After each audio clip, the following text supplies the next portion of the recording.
sleep and sex. So this is something we did not talk about in our last conversation. Where should we begin with grabbing people and talking about the interplay between sleep and sex? Maybe we could start with how sleep impacts sex and begin with actually the literal idea of separating those bedfellows and to the question of, should you have a sleep divorce as a couple to prevent a real one? And a sleep divorce is sleeping separately? That's right, yeah. So a sleep divorce is where you will sleep either in separate locations or at least in separate beds. The diluted version of the sleep divorce, rather than sleeping in separate rooms and separate beds, is called the Scandinavian method, which you think sounds so much more salacious than it actually is, which is essentially you've just got two separate beds that you put side by side, and that's the diet version of a sleep divorce. But I do think that sleep divorce idea is important because it is a taboo, and it also can markedly improve things for people. So when we've looked at survey data, both in the US and also in the UK with the Sleep Council there, what you find is that about 1 out of every 4 couples who are surveyed will tell you that they have had a sleep divorce, that they will sleep in separate beds. And we think that that may be in part an underestimate because of the stigma associated with it. And if you survey people anonymously, you get to a number of almost 1 out of every 3 people will admit to waking up at least in different locations. And there is pretty good evidence from the science as to why that number may make sense. Why 25% of all couples suggest that. When we study couples who are sleeping together, objectively on almost every measure that we can quantify about sleep, sleep is worse when you're sleeping as a couple relative to when you're sleeping separately.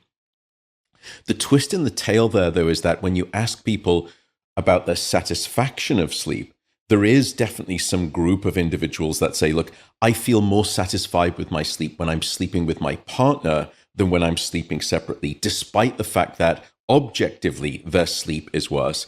So I'm not suggesting it's a one-size-fits-all, but I think the taboo comes from the idea that, well, if you're not sleeping together, then you're not sleeping together. And the exact That's British opposite. For having intercourse? Is that what it is? Thank you very much, yeah. Can we just get over this? It's my desperately unfortunate Hugh Grant genes that has me sort of trying to navigate around the topic rather than just like saying it straight. So thank you, Tim. Yes, if you're not sleeping together, then you're not having sex. You're not having intercourse. Yes. But oh, come on, Matthew, hold it together. But it turns out that the opposite is true, that when you get a couple who are sleeping well, their sex life actually improves. And it's probably for 3 reasons that we've uncovered. The first is hormones. The second is sensitivity. And the third is libido. And I'll try to park my Hugh Grant and get right into it. In terms of the hormones... Take off the gloves, Matt. Yeah, Take off the gloves. Come on, it's time. I'm wondering what you mean by saying take off the glove in terms of this conversation, but let me just skip it. You see, you opened the door, Tim, and I walked right through. Here we go. Or put on the gloves, if you prefer. Yes, yeah, I think probably best. But we know each other quite well now, so maybe. Anyway, in terms of the hormones, firstly, we know that testosterone, gosh, it takes a pretty sharp nosedive in males and in females when you're not sleeping well. Males who, if we put them on a diet of maybe 4 or 5 hours of sleep, they drop their levels of testosterone somewhere by about 10 years of aging. So a lack of sleep will age a man by a decade in terms of virility. It's also true of estrogen in women. And so when those 2 sex hormones are not in play, you get a reduction in the quality of the sex life. The second component, and this is data that we've only really got in females, less so in males, but the sensitivity of female genitalia increases when sleep is in high volume versus when people are not getting sufficient sleep. And we think that's due to the estrogen, that when estrogen is in normative amounts because you're sleeping well, there is greater vaginal lubrication, which therefore leads to greater sensitivity and greater pleasure by way of sex. And then the final aspect is libido. we've also found that when a woman obtains an extra 1 hour of sleep, there is a 14% increase in her desirability to be intimate, to have sex with her partner.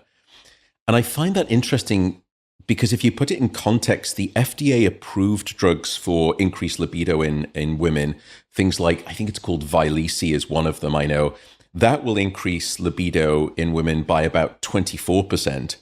But here is the simple addition of 1 hour of extra sleep. You can get more than 50% of that benefit drug-free. Question for you, Matt. How are these drug companies measuring increases in libido? Is it a self-reported 1 to 10 scale or something like that, which can be very fungible? It's self-reported. So many of those scales are subjective. You know, it's very much like pain, that it's when it comes to libido, it's somewhat difficult to quantify. And of course, it's not just about innate biological libido. The conditions have to be right. You have to have the relationship with your partner, which actually also reminds me, by the way, when couples are not sleeping well, and this was a study from UC Berkeley, not from my lab, but what they found is that they have more fights. They don't resolve conflict nearly as well between them when they're having a fight. And the reason is because you lose empathy. When you're not sleeping well, your ability to empathize with other individuals, and we now have demonstrated why in terms of the brain networks, you decrease that capacity for understanding the other. And no wonder you're fighting, and you're fighting in a pretty poor way. So what's the playbook? What's the best practices? Good question. I think I'm not suggesting that a sleep divorce is for everyone by any means whatsoever. There are some people for whom they adore sleeping with their partner for lots of reasons: safety, security, intimacy. But I think if you are interested in it, take a graded approach. And I would suggest, firstly, just having an open, gentle conversation, and don't be defensive about it. The second is, don't suggest that it's permanent. Offer the idea that, look, could we do this? You know, darling, could we do this for the next week or the next 2 weeks? And I'm not suggesting it's forever. Let's just see, and let's just try it on for size. Then I think what people misunderstand about sleeping together in the same bed is what they miss. They don't really miss the majority of time, because for the majority of time you're asleep and you're non-conscious. What you really miss are the bookends of sleep. That sort of getting into bed, having a cuddle, saying a good night, and in the morning waking up and doing the same thing. So if you have a sleep divorce, what you can also do is build that in.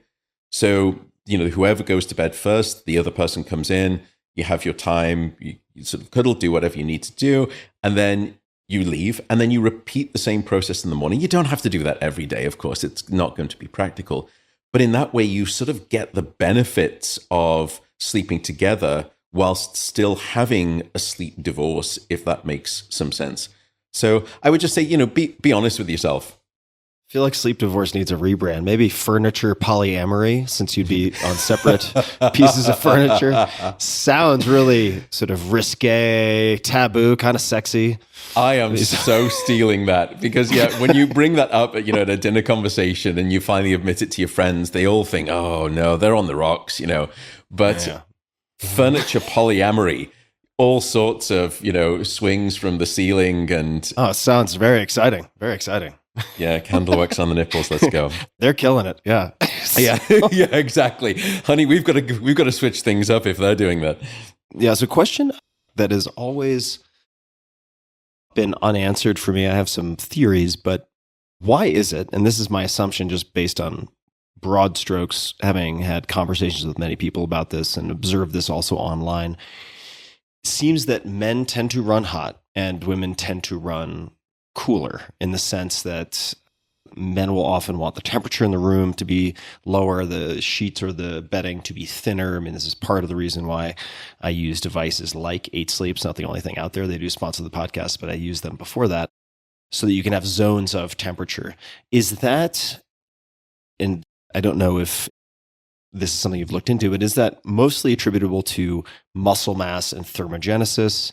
Is it hormonal? How do you explain that, if you have an explanation? Muscle mass, thermogenesis, it's also regarding, and thermogenesis really comes on to metabolic rate, and then it's also hormonal based on testosterone, which is in part a thermogenic hormone in and of itself. That temperature difference we can measure and we can see it. Actually, studies were done before we were looking at this, not related to sleep, but just related to core body temperature. And they demonstrated that there are some age dependencies to it, though, that once you get past about 50 or 60, the differences between men and women start to collapse and they start to become much more similar to each other than they are different. Why is that? It could be in part because of the reduction in testosterone that happens, also because of the muscle mass degradation that occurs in males as well.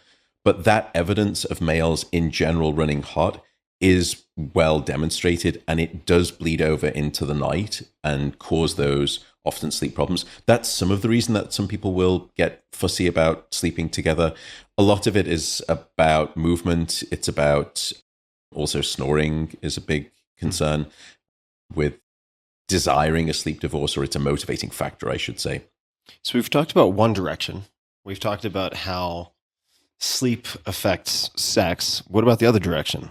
Is sex helpful, deleterious to sleep quality? What are the factors if someone's trying to give themselves the optimal dose of sex to improve sleep, if there is such a thing?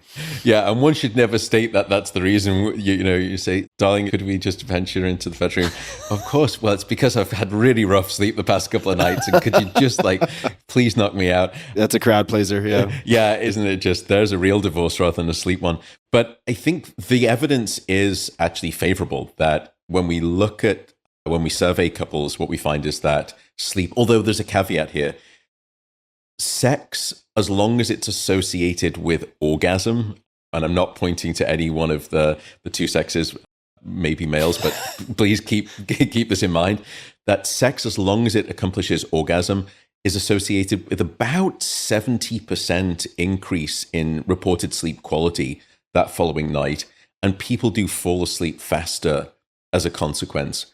And we're learning about the mechanisms, but I would say that it's probably quite depressing to hear that news if you're, let's say you're single or you don't have a partner or your partner is away for a while. You don't have to worry too much because it turns out that masturbation is a reasonable stand-in. And what we've also discovered is that masturbation, again, as long as it's associated with orgasm, produces a 47% increase in your sleep quality. Actually, it will decrease the speed with which you fall asleep by about 50%. And you'll hear this a lot. Some people will say they use it as a method when they're struggling with sleep. They will actually masturbate to try to help their sleep. So masturbation is not as impactful as intercourse based on the data, but it's a sizable benefit that that rests in your hands, I guess. But it's a non-trivial benefit. It's a playful topic, of course, and we joke. But I do find it interesting regarding the biology. And we've tried to scratch the surface here and dig down.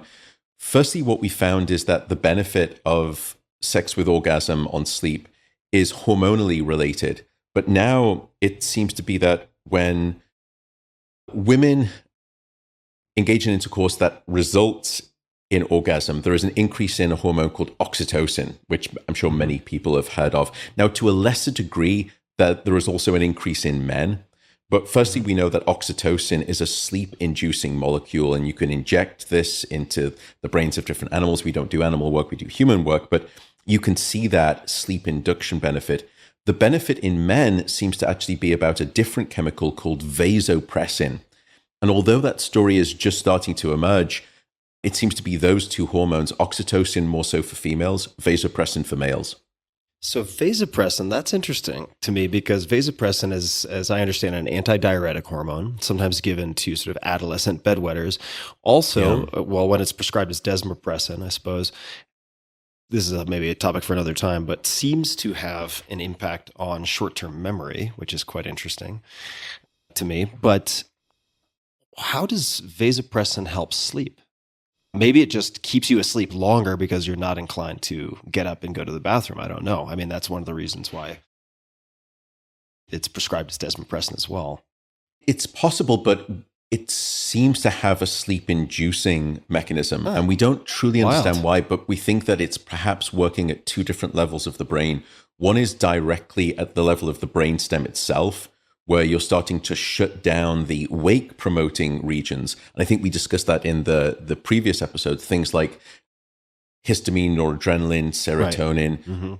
So one component is working at the level of the brainstem. The second is working at a much smaller structure, but more in the middle of the brain, called the hypothalamus, which is actually where we have what's called the sleep-wake switch. And it's literally like a flip-flop device. And there is some signaling direction of vasopressin on that sleep switch within the hypothalamus itself too. But right now, I think it's pretty unclear as to exactly how those mechanisms unfold. But I do find them interesting, because if we're looking for novel sleep aids, all joking aside, then should we be thinking about combinations of oxytocin and vasopressin as novel sleep-inducing capacity? I think the second part of those two chemicals, however, is also the other side of the coin, which is the nervous system itself, that when you are engaged in the act of sex, the fight or flight branch of the nervous system, what's called the sympathetic nervous system, which is not that at all. It's very agitating and aggravating. It actually should be called the 3Fs branch, now I think about it, which is the fight, the flight, and the fornication branch of the good save of the nervous system. Your Hugh Grant honorary degree has not been revoked. But what's interesting is that you cannot fall asleep when your sympathetic nervous system is switched on. Yeah. And I'm sure you've had the experience, I've had this too, where you know that you're tired, you know that you are so sleepy and fatigued, but maybe it's because, you've just done a big event on stage and you're just so wired. And it's called the wired but tired phenomenon, where you're desperately wanting sleep, but you can't. The reason is because your sympathetic branch is still switched on. But post-coitally, what happens is that you go back to the opposite side, which is the parasympathetic, which is this quiescent, calming branch of the nervous system. And that is the royal road to better sleep. So it's almost as though the orgasm removes the block of the fight or flight branch of the nervous system and pushes you into that relaxed autonomic state. And so I think that's, how do we work that with new novel medications, sleep-inducing novel medications too? So a few things come to mind for me. Number one is, guys, this doesn't mean you have free license to open your extremely bright blue light emitting laptop and watch a bunch of porn right before bed, because that may stem some of the benefits. So you're going to have to use that imagination instead of God knows what arms race you're watching on Pornhub. Second is, guys, buy a Hitachi magic wand, get the wireless edition. You'll thank me later. If you are in a heteronormative relationship, that's for your lady friend, and she will thank you as well. I'm so wet behind the ears. Can we please link to it in the show notes so that I at least can click on the thing? I'm just going to edit that so that you just say, I'm so wet. And then I take out behind the ears and see what people come back with. They'll be like, wow, that Matt Walker's he's really taking a side road we didn't expect. I knew that, maybe he and Tim were friends, but I know, I'm taking this down. Stuff. Yeah, where's that position in Austin for me at the university? Quick to jump from UC Berkeley. Anyway, sorry. So let's talk about another, let's say, aid outside of the Hitachi magic wand and speed wank before bed, which I know I'm violating the roadmap that you and I discussed a bit. So I'm hopping ahead a little bit. But let's talk about it because it's on the mind. Melatonin. How would you suggest people think about melatonin? If you look out there in terms of the silverback 500-pound gorilla of the sleep supplement world, it is melatonin. It commands a multi-billion-dollar segment of the market, which is utterly stunning to me. Melatonin is not really going to be your sleep friend. And for a number of reasons, I think people don't understand what melatonin does. Melatonin is a hormone, by the way. It's sometimes called the hormone of darkness or the vampire hormone, just because it comes out at night.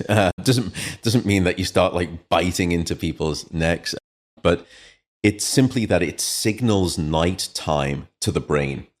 And what that does is it regulates the timing of your sleep, but it doesn't participate in the generation of sleep itself.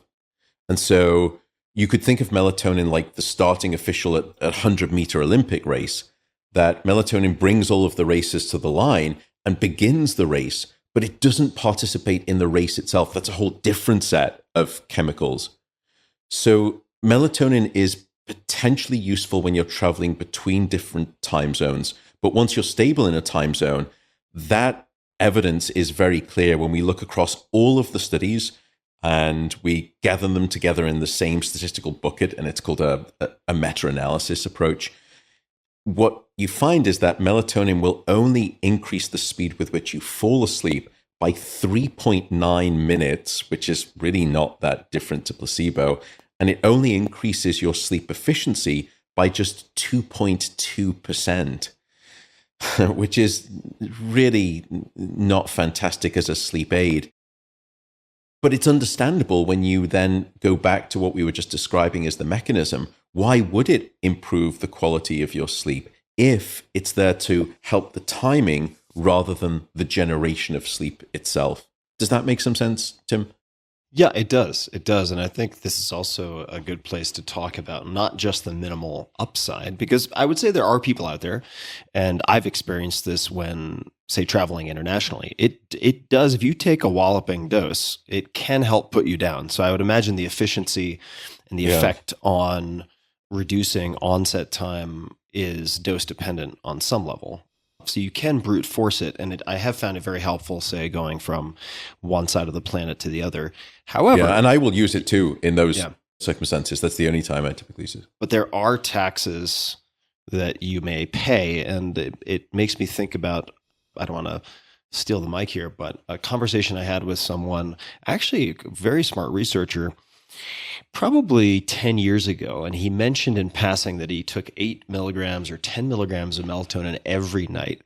And I remember talking to him and saying, I'm no scientist, but my guess is that if you take something that is produced in the body or something that is very similar, right? So you could have, say, luteinizing hormone and HCG, right? Very comparable. And if you start exogenously, meaning from the outside in, providing your body with X, it is going to have a negative feedback loop and things are going to start to happen. So it doesn't strike me, just again, starting from those principles, that taking melatonin continuously 8 milligrams a night would, over the long term, be a good idea. But no, that was sort of my stance. And I'd love to know, what are the downside possibilities? So you're absolutely right in your thinking. The body has a huge number of feedback loops. And when you start exogenously, meaning taking it from the outside and in, the body, you can play with those feedback loops where you start to shut things down. And the concern with melatonin, even at 5 milligrams or even 3, and certainly at 10, what we would classify that is as a supraphysiological dose, meaning that it's a dose of a concentration that is maybe 10 times anything that your body would naturally release. So it is a whopping dose in that regard. And by the way, you've got no idea whether it's 10 milligrams or not. There was a study that looked at 30 different brands. And what they found is that based on what it said on the bottle versus what was actually inside of the capsules, it ranged from, I think it was about 83% less to 478% more than what was stated on the bottle. Because at least in the US, it's not FDA approved. And just recently, maybe it was, 3-4 weeks ago, there was a report demonstrating that melatonin overdoses that have been reported to the US Poison Control Center, they've risen by 530% over the last 10 years. And what's especially concerning is where that bump is happening. It seems to be particularly in pediatric populations too. So, we need bad. Yeah, exactly. Keep that in mind. But coming back to your question, that is far too high of a dose. And the concern is about shutting down the brain's feedback. That's one of the taxes that you could pay. Some people have pushed back on sort of social media and the internet to suggest, firstly, and I think they're right, that melatonin overall, in terms of its mortality risk profile is quite low. It seems to be a somewhat safe molecule in the sense of absolute death. But that's obviously a very extreme threshold for you to use. People then also cite a study where they said if you dose for a high concentration for a long period of time, there was no change in the individual's generation of melatonin itself. But if you look at that study, it's actually a case study in a blind individual, and they were dosed with melatonin at high concentrations for 37 days. So yeah, about 5 weeks. And sure enough, by the end of that, when they withdrew the melatonin supplementation, the individual went back to producing the same amount of melatonin that they'd produced before. So you could argue from that perspective, no harm, no foul. The problem is that's not how people use melatonin. People are using it for 6 months, 12 months, 5 years. And therefore, I don't think we've got any scientific data to meaningfully tell the public that they, should not have these concerns, in my humble opinion, too. And the reason I say that, you can think about something like testosterone supplementation in males. You can use supplementation, and after 3 or 4 months, if you stop, testosterone production from the testes themselves will start again. But there is a concern that has to be had between the physician and the male who wants that prescription, that if you continue to take it long term, it may ultimately shut down the production of testosterone. And when you stop after long-term use, 6 months, 12 months, you don't go back to producing your own testosterone. Is that true of melatonin? We don't know. But the reason I also would caution people around melatonin, and I don't mean to scaremonger, but firstly, there's some really fascinating data in juvenile male rats where when you give high levels of melatonin, you get testicular atrophy, you get testicular shrinkage. So that is certainly a concern, especially now we're seeing melatonin doses in pediatric populations. That's a real big concern. We also know that high doses of melatonin will block the ability of your hippocampus to form new synapses. The hippocampus is a memory-related center, and therefore it makes it more difficult to learn new information because you can't form brain connections as well. So please keep that in mind. I do think, though, that there is, I said that melatonin is the sleep timing hormone. There is one study that I looked at where I think you could argue that melatonin has a sleep generating benefit above and beyond simply the timing of your sleep, which is that when you give it in somewhat higher doses in rats, it's thermoregulatory and it causes hypothermia. So not hypothermia to the degree of life concern, but basically it reduces core body temperature. And we know that you've got to drop your core body temperature to get to sleep. So I think melatonin, if it does have a sleep benefit, could be acting through this route of temperature. And I think that's fascinating for me, at least. So, a few follow-up questions. So the study you mentioned, the case study with a blind person, where I thought that was going, and keep in mind that I know just enough to be dangerous and throw around words that I probably shouldn't. But if melatonin is in sighted people, triggered in part by light signals or light cues, if you have a blind person, and again, I don't know what role, I immediately think of the suprachiasmatic nucleus, I think it is. The suprachiasmatic nucleus. That's right. I always fuck that up. God you damn were it, so close. Nothing ventured, nothing gained. How do you say it properly? I always screw that up. Yeah, suprachiasmatic nucleus. And it refers to the chiasma, which is a Latin derivative term meaning crossing. And it's where your two optic nerves from your left and right eye meet and then cross over and reverse to the back of the brain. It's right at that fulcrum of the cross, and it's just above it. Hence, supra meaning above, chiasma meaning the crossing, and the nucleus, obviously. So suprachiasmatic nucleus. Supra also as in supraphysiological. So Correct. I'll just call it the SCN. So my thinking was, well, it's really not apples to apples if you're comparing a blind person to a sighted person. And it may be that their production of melatonin is less affected or maybe already handicapped to begin with in such a way that their processing of and recovery from melatonin administration is just completely different from a sighted person. I mean, that wouldn't be shocking to me at all. No, it's wonderful acumen. That's exactly why we often will work with melatonin with these patients. Now, it depends on the form of the nature of blindness. For example, if it's blindness because, let's say that you had damage to the back of the head and you damaged your visual cortex, and the eye itself, the retina is intact, the optic nerves are intact, but it's the back of the brain where you've got that blindness disruption, that can happen. That's not necessarily a concern because the light signals are still at least coming down the optic nerves and hitting the suprachiasmatic nucleus, this 24-hour. And the suprachiasmatic nucleus, by the way, is where your circadian rhythm sits. It's the master clock, the master 24-hour clock within the brain. You've got clocks all over the body, but that's the one, it's kind of one ring to rule them all. It's like the Lord of the Rings. It's one clock to rule them all. That's the SCN. And that still gets light in people who have intact retina and intact optic nerves. If you don't, however, you don't get the light signal to your suprachiasmatic nucleus, your brain gets confused about, is it nighttime outside or is it daytime? And therefore sleep is very disrupted. They have actually what's called a free-running sleep system where they just run around the clock in terms of the circadian rhythm. It's not regulated and set to the light-dark cycle, hence we use melatonin. But is that, how normative is that case study? Firstly, it's one person. Secondly, it's in someone who has a deficit that already alters melatonin regulation. Again, I think it's a fascinating study, but I'm not sure I put too much weight in it right now. Too much weight into a single case study? Yeah, I know. I'm trying to be kind, but so I would say... case studies are important, which is not to denigrate it in any way, but it's easy to over-interpret or over-apply something like that. Question then related to the not to get too scientific, the shrinking balls phenomenon observed in these juvenile rats.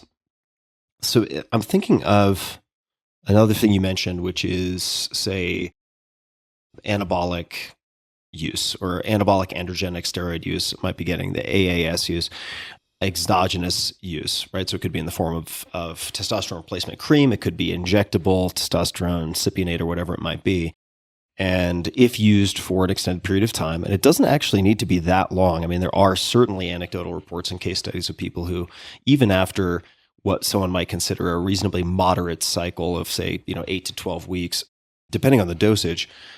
I know one person personally who had severely impaired testosterone production and libido for about 9 months after a very short cycle of what I would consider moderate dosing of some of these androgens.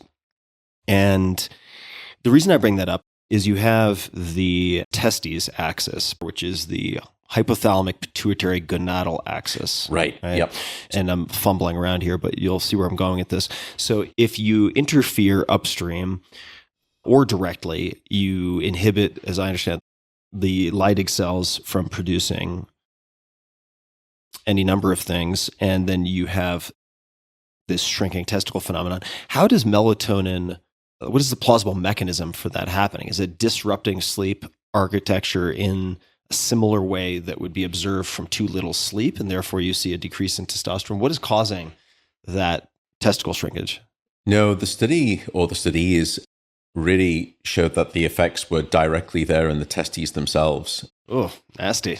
Yeah, that it was directly altering the androgenic benefits that would normally happen during adolescent development. And it was inhibiting that androgenic, and andro obviously being the sex hormones, and genic being the promotion, the genesis. So it was inhibiting the normal development of the testes and therefore leading to a failure to promote them in terms of the size and development. I think they even have now done studies where they were showing that the seminal tubes themselves, the tubes for semen, were also impaired as a consequence of high doses of melatonin as well. I could have that wrong. Now, in high doses, if we're looking at, since rats aren't always little humans, but when we say high dose, are the sort of mgs per kg, like milligrams per kilogram, comparable to what a human would be consuming if they are taking, let's assume the dosing is accurate on the bottle just for the sake of simplicity, 8 milligrams, 10 milligrams, or would it be a human equivalent of someone who's, say, 160 pounds taking 160 milligrams of melatonin? Do you have any idea what the comparable would be? It's difficult to look at those ratios if you try to match the paper, in part because of the administration and because it's direct administration rather than going through sort of hepatic clearance and the stomach and all of that stuff. So it's going to be tricky, I think, to do the one-to-one transformation. Certainly what we found with studies, if you are looking for a melatonin sleep benefit, there was one paper that demonstrated probably the optimal dose is somewhere between about 0.3 to 0.5 milligrams of melatonin. Now, if you go onto the internet, it's going to be very difficult for you to get something even as low as 1 milligram. And here we're talking about, maybe half of that dose of concentration. Most, you're lucky if you can find 3 milligrams. Most will be 5 milligrams or 10 milligrams. That's the whopping dose that we're talking about here. Oh, man, what a mess. Humans, man, we make such a mess. It's just like, I remember when they're like, carrots are good for this. Let's isolate beta carotene and megadose that. Oops. Yeah, sorry about that. It's just like over and over again. If we could keep on the sort of unconventional, let's just say, tips/perspective side of things, if you don't mind, I would love to talk about, and this is something that I haven't discussed with you at any length, the art of minimizing sleep time. And this may tie into CBTI, which I really don't know that much about. But I, like a lot of people, I think, have made the error, although it doesn't feel like an error, of getting into bed, and even if my sleep onset takes an hour, hour and a half, because maybe I have that tired and wired feeling, which a lot of people do. A lot of veterans, people with PTSD, suffer from this overly activated sympathetic nervous system, which I do a lot. And I'll just stay in bed, right? Even if it takes me 3 hours to get to sleep, I will often just kind of sit there and try to meditate my way into oblivion, which doesn't always work very well. So what's the counter approach? Yeah, so I think, one of the sort of the conventional tips for sleep you can find all over the internet, and, idiots like me, you can hear speaking about the 5 tips of better sleep hygiene. And, there's very good evidence for why those are sensible things to put in place. But what about the unconventional? And one of the unconventional components is to limit your sleep time, as you said. There is the principal treatment for insomnia should not be the first-line defense of sleeping pills that we discussed in the last episode. The current recommendation is something called cognitive behavioral therapy for insomnia, or CBTI. And as you can tell by the term, it works on 2 things: cognitive things, in other words, your thoughts and your beliefs about sleep, and then your behaviors. What are you not doing that you should do to help your sleep? And what are you doing that you shouldn't be doing and you should stop doing to help your sleep? And that's the CBTI component. Probably, if you look across the studies, and CBTI has a number of different features in this treatment, this therapy approach. But one of the most potent tools in the box of the CBTI therapist is what we call sleep restriction therapy, which sounds paradoxical. You come to me, let's say I'm your sleep clinician, you say, I am not sleeping well. I'm in bed for about 8 hours, but I think I only maybe sleep for 4.5 hours. I'm just not getting enough sleep. Can you help me? And my response to you is, excellent. I've got a great treatment for you. It's called sleep restriction therapy. And you hear the kind of the record scratch and you say, hang on a second. I just told you I'm not getting enough sleep and you're telling me we're going to restrict my sleep. It's actually a poorly termed phrase. It should really be called bedtime restriction therapy. And it works in the following way, that right now, if you take that example, you're in bed for 8 hours and you're sleeping for 4 hours, you have a miserable sleep efficiency. So you have a sleep efficiency of 50%. Half of the amount of time that you're in bed, you're awake, half the time you're asleep. We want to see that around about 85 or greater in terms of your sleep efficiency. That's what we think is healthy. And so rather than actually having you stay in bed for any longer, we do the opposite. And we use the biology of your brain and something called sleep pressure. So from the moment that both you and I woke up, we've been building up a chemical that we've sort of discussed regarding caffeine, which was adenosine. And the more adenosine builds up, the sleepier and sleepier you feel. And the longer that you're awake, the heavier that weight of sleepiness will be weighing you down. So just take the extreme of, let's say you pull an all-nighter or you're awake for 36 hours. Imagine how tired you are at that point when you get into bed that following night. It's almost as though nothing's going to stop you. Earthquakes, wildfires, you're just going to get into bed and you're going to be knocked out. Why? Because you've just got so much sleepiness built up, so much adenosine that hasn't been removed. So we do a diluted version of that in CBTI with sleep restriction therapy, where we say, okay, you're going to bed, just for argument's sake, at midnight and you're waking up at 8. Now what I want you to do is actually compress that window of time. And I want you to go to bed not at midnight, but now push it. Go to 2 a.m. or 2:30 a.m. or let's say 3 a.m., but you still wake up at the same time. So where we restrict your sleep is not by having you wake up any earlier, which is kind of miserable and most people like. Most people feel it's easier to go to bed later than wake up any earlier. So we start there. We limit the amount of time that you're in bed and we restrict it down to maybe 6 hours or 5 hours. And the next day, you're going to feel miserable. You've only been in bed for 5 hours. But what happens is that as long as you commit to it, and it has to be committed, and you have to work with someone who's going to motivate you, and it is hard, but it works. And after the second night of being in bed for 5 hours, you've been awake for longer. So now you've been awake for 19 hours during the day, and you're only in bed, assuming, for 5 hours.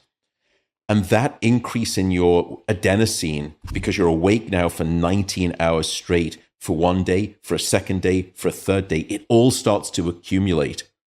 And then at one point, maybe, and it depends on the patient, let's say about 4 or 5 days after that, they get into bed at 2:30 a.m. or 3 a.m. And then the next thing that they remember is their alarm going off at 8 a.m. And for the first time ever, they have slept all the way through from front to back. Now, in that example, I've restricted their bedtime by 3 hours, and they're now sleeping a solid 5 hours.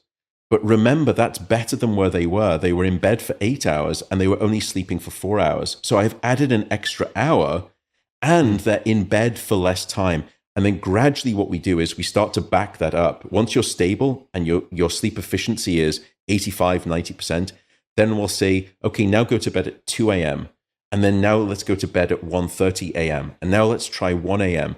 And gradually we back it off. And essentially it's like hitting the reset button on your Wi-Fi router. You are retraining the sleep system. And in doing so, you can start to get people's confidence renewed. Because that's a big problem with insomnia. I mean, I was going to say, it sounds like more than anything, well, I shouldn't say that. Who the hell am I? But it seems like principal among the reasons that would work is that you are resetting sleep-related anxiety. 100%. Because when you are suffering from insomnia, and I've had my bouts too, and I know that, you've spoken publicly about struggles before, you go into the bedroom and the bed just looks like the enemy, and you have lost all confidence in your ability to sleep. And at that point, your sleep controls you. But by way of CBTI and sleep restriction therapy, you turn the tables. Now you control your sleep, not your sleep controlling you, and you regain confidence. That is a huge win. I can't tell you how big that is for people with insomnia. It's a terrible fear when they go into the bedroom. They just convince themselves it's not going to be my night. So does that sort of help? I know it's a long explanation. It does help. Yeah. It's a little bit like working out. If I go to the gym for an hour, and for the most part, I'm probably only working out for maybe 40 or 30 minutes because I'm looking at my phone, I'm chatting to people, checking social media, whatever it is. And so you're only really working out for 40 of those minutes. It's not an efficient workout. But now my gym says, I'm sorry, we're limiting it to 30 minutes every day. You've got no more time than that. After a couple of days, I don't have the choice. I'm thinking, I'm not getting my workouts in. So I put my phone on silent, turn it off, and I just go in there and I hit the gym hard and I work out for 30 minutes straight. My efficiency is improved. Mm-hmm. So let's segue, and I'll let you choose how you want to bridge things to lucid dreaming. And we can do it in a few steps if necessary, in part because when I reflect on the periods of best sleep, let's just say past adolescence or early adolescence, some of my best periods of sleep, and I could unpack what I mean by best, but easiest, lowest stress periods have been when I have focused on inducing lucidity. Because instead of dreading sleep, I end up looking forward to sleep, and it turned everything on its head. Now, the downside is we might get to this. There's quite a bit of training required, and things need to be a bit regimented in my experience. But how would you like to move to lucid dreaming, including a definition of lucid dreaming? I think perhaps what we could do is start with what basic dreaming is and yes, what it is perhaps psychologically, neurologically from the level of the brain, because neurological is important when we try to understand what lucid dreaming is and how it's different to standard dreaming. And we can also touch on the functional benefits of dreaming, but maybe we could leave that aside. I think we spoke a little bit about that before in the first episode. But from a psychological level, dreaming, I mean, it's pretty ridiculous when you think about it, because last night, you and I, when we went to sleep and we started dreaming, we became completely psychotic. And before you reject that sort of diagnosis of my nighttime psychosis, I'll give you 5 good reasons. When we dream, we start to see things which are not there. So you're hallucinating. You also believe things that couldn't possibly be true. So you're delusional. You get very confused about time and place, and sometimes also person as well. So you're suffering from disorientation. You often have these wildly pendulum-like almost fluctuations in your emotions. And it's what psychiatrists will call being affectively labile or emotionally labile. And then how great, you and I both woke up this morning and we forgot most, if not all, of that dream experience. So we're suffering from amnesia. And if you were to experience any one of those 5 things while you're awake, you probably would be seeking some form of psychiatric intervention. But for reasons that we're now only starting to understand when it comes to the functions of dreaming, it's a perfectly normal biological and psychological process. The biological process is utterly interesting. We and others have done studies where we've been putting people inside of brain scanners and we let them go through the different stages of sleep and we let them go into REM sleep. Now, dreaming, if you use a loose definition, which is the report of any mental activity upon awakening, if you use that loose definition, you dream in almost every stage of sleep. But what most people think of when you say dreaming are REM sleep dreams. Those are the emotional, the narrative, the bizarre, the strange. That's really the state from which you dream. And when we look at that sleep stage inside of the MRI scanner, firstly, vast swaths of the visual cortex start lighting up in your brain. The motor regions of the brain erupt in activity. Emotional centers of the brain become active, as well as memory centers of the brain. And in fact, some parts of your brain are up to 30% more active when you're in dream sleep than when you're awake, which is stunning to me, because we often think of sleep as just this passive, non-conscious state. Metabolically, from the brain perspective, it's wild. But the freakish part is what happens to another region of your brain called the prefrontal cortex, and particularly the left and the right side, which sits just above your eyes. And it's particularly a region called the dorsolateral prefrontal cortex, left and right side of the frontal lobe. That part of the brain, normally when it's active, acts like the CEO of the brain, that it makes high-level sort of executive top-down control decisions, and it allows you to have not just rational decisions, but volitional decisions. In other words, you're choosing to make that choice and you're choosing to do that action. That's part of the prefrontal cortex job. That part of the brain goes offline when we go into REM sleep. Your dorsolateral prefrontal cortex doesn't erupt with activity like many of these other regions. It is suppressed in its activity. And that, I think, is our current explanation as to why your dreams are so visual, so motoric, filled with past memories. They're also just highly emotional, but they're utterly bizarre, utterly erratic, and you have no volitional control. The prison guards have left the building and the prisoners are running amok. Your prefrontal cortex is down. Mm-hmm. And so that's one of the fascinating parts of dream sleep neurologically, as well as the body, by the way. I think we probably didn't discuss this before, but when you go into dream sleep, your brain paralyzes your body. You are completely limp. So if I were to come into the bedroom and just pick you up during REM sleep, you would be like a rag doll. all of your skeletal muscles are inhibited. And people don't need to worry, by the way, your involuntary skeletal muscles that control your respiration and your heart, they're not affected. But all of your voluntary muscles are, because your brainstem, which is where the REM and non-REM mechanisms play out, not only does it beam an activating signal up into the dreaming brain, it sends one down the spinal cord, and it paralyzes what's called the alpha motor neurons of the spinal cord that control your voluntary skeletal muscles.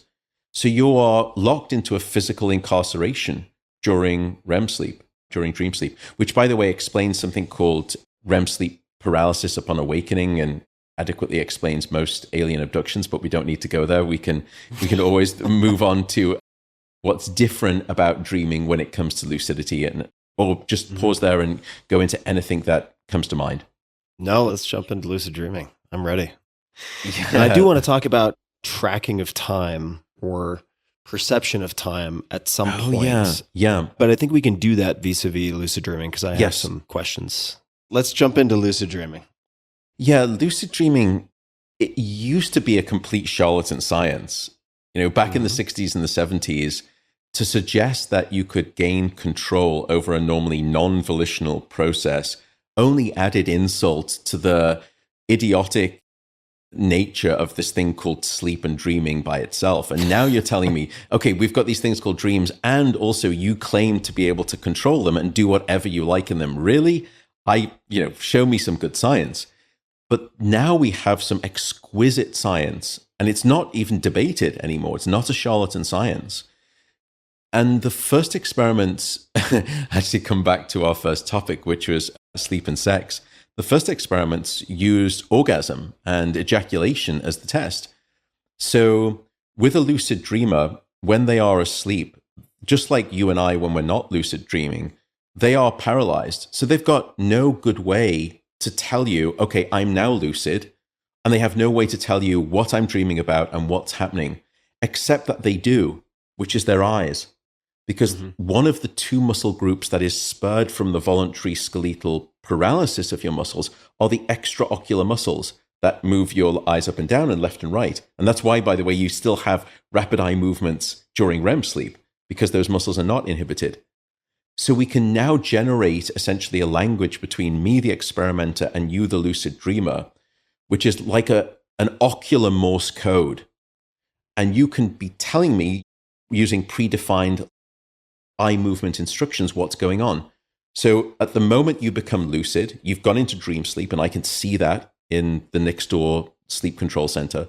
And then all of a sudden I see, based on your eye movement traces that I'm measuring, you do 3 deliberate flicks to the left. And that's your signal to me that me, the participant, I'm now lucid. Okay, great. Now then you're going to do 2 big circular movements to the right. And that's you saying in my dream, I'm now clenching my right hand, and then moving your eyes circular to the left. That's me moving my left hand. And so you can be telling me every time that you're doing something in your dream what it is that you're doing, which is just, could you imagine who this is? And then if you like that trick, now watch me ejaculate. Well, that was exactly what they did. So then they said, okay, you claim to be able to, because when you control lucid dreaming, by the way, the definition is just that you are aware that you're dreaming as you're dreaming. That's our basic scientific definition. But what most people in the lay public think of as lucid dreaming is not just that you know that you're dreaming, you take control of your dreams. And of course, if you can control your dreams, one of the things that people enjoy doing is, having sex and having an orgasm. That's all they're going to do. That's all they're going to do at the beginning. Exactly. Orgy everywhere. It was the original dreamscape pornography. Forget Pornhub. You just had to lucid dream. It's a heavier lift. But yeah, it is. But, I could argue it's well worth it. And so we've got these experiments now. And by the way, we've done imaging studies that are less messy for the experimenter to prove. But I should explain that, by the way. People would then say, okay, I'm now starting to have sex and I'm now just about to have an orgasm.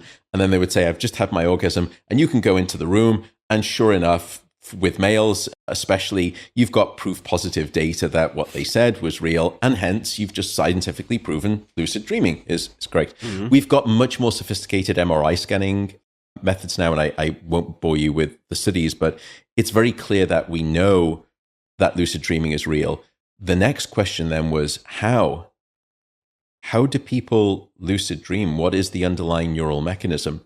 Yeah. And this comes back to the prefrontal cortex and those dorsolateral prefrontal parts of the brain, which are the volitional control centers, which go offline. What we found is that activity, both the electrical activity and also when you put people in scanners, the imaging activity in those regions starts to ramp back up again, as if when you become lucid, you regain your rational, logical control over the dream state. And so the prefrontal cortex gives you that capacity to take back what you lost, which is volition. There was a study recently, however, that I think did a pretty good job to say that may not be the case, that some of those results are confounded by the method of the analysis and the method of the recording. So I think the jury is still a little bit out. But even in that study, they demonstrated that there's something about their brainwaves that is radically different at that fulcrum point where they shift from going from non-lucid dreaming to lucid dreaming. It's not a question of if, it's just how. What is the jury still out on? I'm sorry, I missed that. So the jury is still out on this idea that the electrical bursting brainwave activity comes back online over the prefrontal cortex. And what they were finding is that it's potentially an artifact of the eye movements that start to happen. So the eye movements, when you're moving those muscles, those extraocular muscles, you move muscles using electrical impulses. And those electrical impulses that are coming from the eye will also bleed up into the brain. And when you get all of this frenetic eye movement, it starts to masquerade as if it's the prefrontal cortex, which sits directly above them, as getting re-engaged. And hence, when you control for that, you don't see as powerful an argument for the re-engagement of the prefrontal cortex. What is your personal experience, if any, with lucid dreaming? Unfortunately, I am not a common lucid dreamer. It's happened probably about 2 or 3 times in my life. And when it's happened, it's immensely pleasurable. Have I tried to curate it, develop it, and use different techniques? And we can speak about the current techniques that are out there in the science. I have not chosen to do that. And it's not necessarily because I see in the science anything to be worried about. I can steelman both sides of that argument. We know that only about 10 to 20% of the population are natural lucid dreamers. And you could argue from an evolutionary standpoint that lucid dreaming is so adaptive, so beneficial to us Homo sapiens, then the reverse would be true, that Mother Nature would have heavily selected it, and 80 to 90% of the population would be lucid dreamers. But I can push back on my own argument because there's a desperate flaw in that logic. That argument assumes that we've stopped evolving, and we haven't. So maybe that 10 to 20% of natural lucid dreamers are the forefront of hominid evolution, and we don't need to be worried about AI. We need to be worried about the lucid dreamers becoming the next super race of, humanity. So I wrestle between those two. If it's that volume, though, that 80 to 90% of people don't naturally do it at this stage of after 3.x million years of evolution of hominid development, my sense is that, do I think that I understand better than Mother Nature's blueprint exactly what I should be serving up in my dreams at night to get all of the benefits of dreams? And by the way, we know that dreaming above and beyond REM sleep itself serves a number of key different functions, like emotional therapy and emotional first aid. It supports creativity. And I've worried myself, is it hubris for me to think that I should then take the reins and get into the driver's cockpit and start steering the vehicle rather than just allowing whatever Mother Nature thinks should happen for me?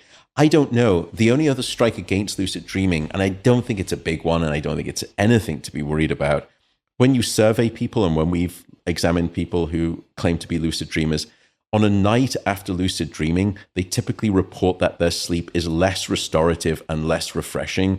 They find it to be perhaps more mentally fatiguing. But I don't think that's really a big... The second night the subsequent night of sleep. No, sorry, the next morning when they wake up after the night when they have had lucid dreaming, Interesting. they find that it was more fatiguing, perhaps because it's more effortful, because you're engaging the prefrontal cortex. That's one argument, but I don't think that's a particularly good argument to say that if you are a lucid dreamer, you need to be worried, or if you want a lucid dream, you should not engage in some of the different methods that we've developed to improve it. I'm curious what the state of the art is from a scientific perspective, because people may hear the term lucid dreaming and think that it is a relatively new construct / exercise of the human mind, but that's not true at all. At least, I mean, for thousands of years in Tibetan practices and elsewhere, Exactly. there have been elaborate descriptions of training and philosophical and cosmological implications of this type of sleep engineering, let's call it. So what are the predominant methods of or for inducing lucidity in these studies? Or that you've seen covered in the literature? I'm very curious. Yeah, right now, in terms of the science, we probably have 2 methods that have been put out that have some degree of validity to them. Although I would say that when you look at each one of the papers, the statistical robustness in terms of the reliability of these things, it's not especially high. I mean, some of these techniques do gain statistical significance, meaning that when you try them, it does significantly, from a statistical perspective, increase your likelihood of lucid dreaming. The first one is called the mild method for short, but it stands for the mnemonic induction of lucid dreaming, MILD method. And essentially, it's pretty simple that you create a conscious and very deliberate intention to remember that you're dreaming. And usually this is pre-bed, that you're lying there before you go to sleep, and you start repeating this intention. I am going to deliberately remember that I am dreaming as I am dreaming. And you keep doing that night after night, over and over again. And it sounds hokey. It sounds really quite, science LITE light. But the evidence is suggesting it's in favor. I think the other one that's probably more popular is called the reality testing method. And it was popularized, or at least I think it was popularized. And Stephen LaBerge? No, Stephen LaBerge was a fascinating researcher who was working here in the Bay Area in the 1980s and 90s, who probably was really the pioneer of modern day lucid dreaming. And then at some point he was doing academic, really interesting scientific studies. And then he moved away and he developed his own Lucidity Institute and sort of was selling CDs to how to do that. And so I think it went off in a slightly strange direction. And I don't know what came of him. But the reality testing method actually came to fruition on many people's radars with a brilliant movie called Waking Life by Richard Linklater. Have you seen this? It's great. It is if people, and maybe we can link to it in the show notes, if people haven't watched it, don't worry if you're not interested in lucid dreaming. Yes, the movie revolves around lucid dreaming, but the philosophy and the conversations will blow your mind. Yeah. It is one of my favorites. And the visual treatment of the movie is so clever. Is so clever. Isn't it genius? And maybe we won't spoil it for people who haven't seen it. But the idea of the reality testing method is that during the waking day, you start to test reality in a way that you don't normally do. So let's say that I would walk over to the table that I'm sitting next to here, and I press my hand down on the table, and the table is resisting my hand, just like the waking laws of physics would predict. Or I go over to the wall and I switch on the light switch. Do the lights go on? And when I turn them off, do they go off? And hence, I understand that I'm probably in conscious waking reality. And you start doing this throughout your entire waking day to the point where it becomes a reflexive habit. And then the hope is that that habit bleeds through into your dreaming life from your waking life, and you start to do the same reality testing in dreams. And then all of a sudden, I press my hand down on the table and it moves all the way through the table to the other side. And at that point, I think, oh, the jig is up. I'm not awake. I'm dreaming. And then you gain lucidity. Does that sort of make some sense? Yeah. Oh, it does. Actually, if you don't mind me, just because I don't think I've discussed this at any real length in any podcast, but this was a very strong focus of mine for a part of like the last 2 years of high school. And then I revisited it a few years later in college. And one might ask, if you enjoy it so much, why the break?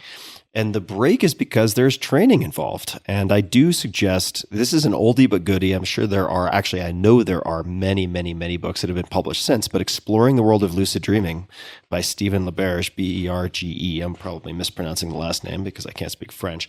But that book lays out the mild technique that you mentioned and the reality testing. And I'd love to just give folks an idea, perhaps a few stories.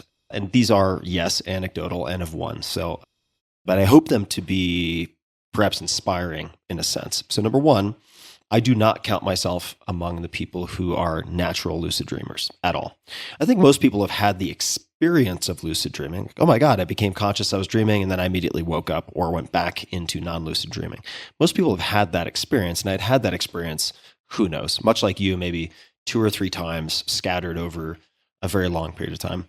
But then I read Stephen's book, and step 1 is practicing dream recall and putting together a dream journal. And there are a number of reasons for this, but one of the reasons is to identify good candidates, recurring patterns that you can use as cues for your reality testing in waking life. So for instance, if you identify, and your dream recall improves dramatically when you begin to journal in this way immediately upon waking. You can't check your phone, you can't brush your teeth, you need to just roll over and immediately do this.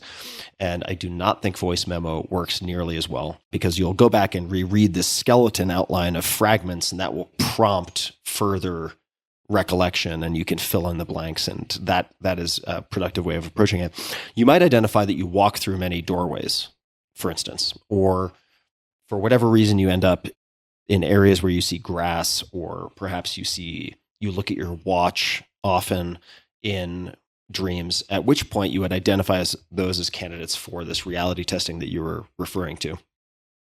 Or you could simply have an alarm after you've started doing this dream recall, and at random points in the day, you have to do a reality test. And I'll just give a couple of recommendations for folks. So the first is, if the reality test is hard to precisely, convincingly test, it may not translate to dream. So what I mean by that is, a lot of folks, when they're starting this, they'll say, well, I will try to fly. And yes, you can fly in dreams. And I wasn't kidding earlier when I said that people just go complete nymphomaniac. Generally, when people first gain the ability to intermittently induce lucidity, they're just fucking everything and they're flying everywhere. Those are the 2 things that everybody does. And that's fine. But if during your waking life, it's like you have lunch and then the alarm goes off and you're like, let me reality test, how are you really going to attempt to fly in a convincing, compelling way? But there are other options. For instance, and who knows? I mean, science can be expensive, and who knows if these studies will ever get done, or how they would even be done. But what I think experienced lucid dreamers will probably corroborate is that if you look at a pattern, let's just say you have long tiles that have one orientation in a restaurant, and you look away from them and look back at them, in reality, they stay the same. In a dream state, they very often, almost always reorient, because your mind is reconstructing that pattern, if that makes sense. And similarly, if you look at, say, a digital clock readout, something like that, the numbers will not be the same. The time will change. Right. And just for the practical applications here, yeah, you can have fun doing stuff. But at the end of high school, I was going to be competing at a national level in wrestling. And so I would actually train with this this coach from Oklahoma, John Smith, who I'd never met, still haven't ever met. And I would actually do drilling in lucid dreams.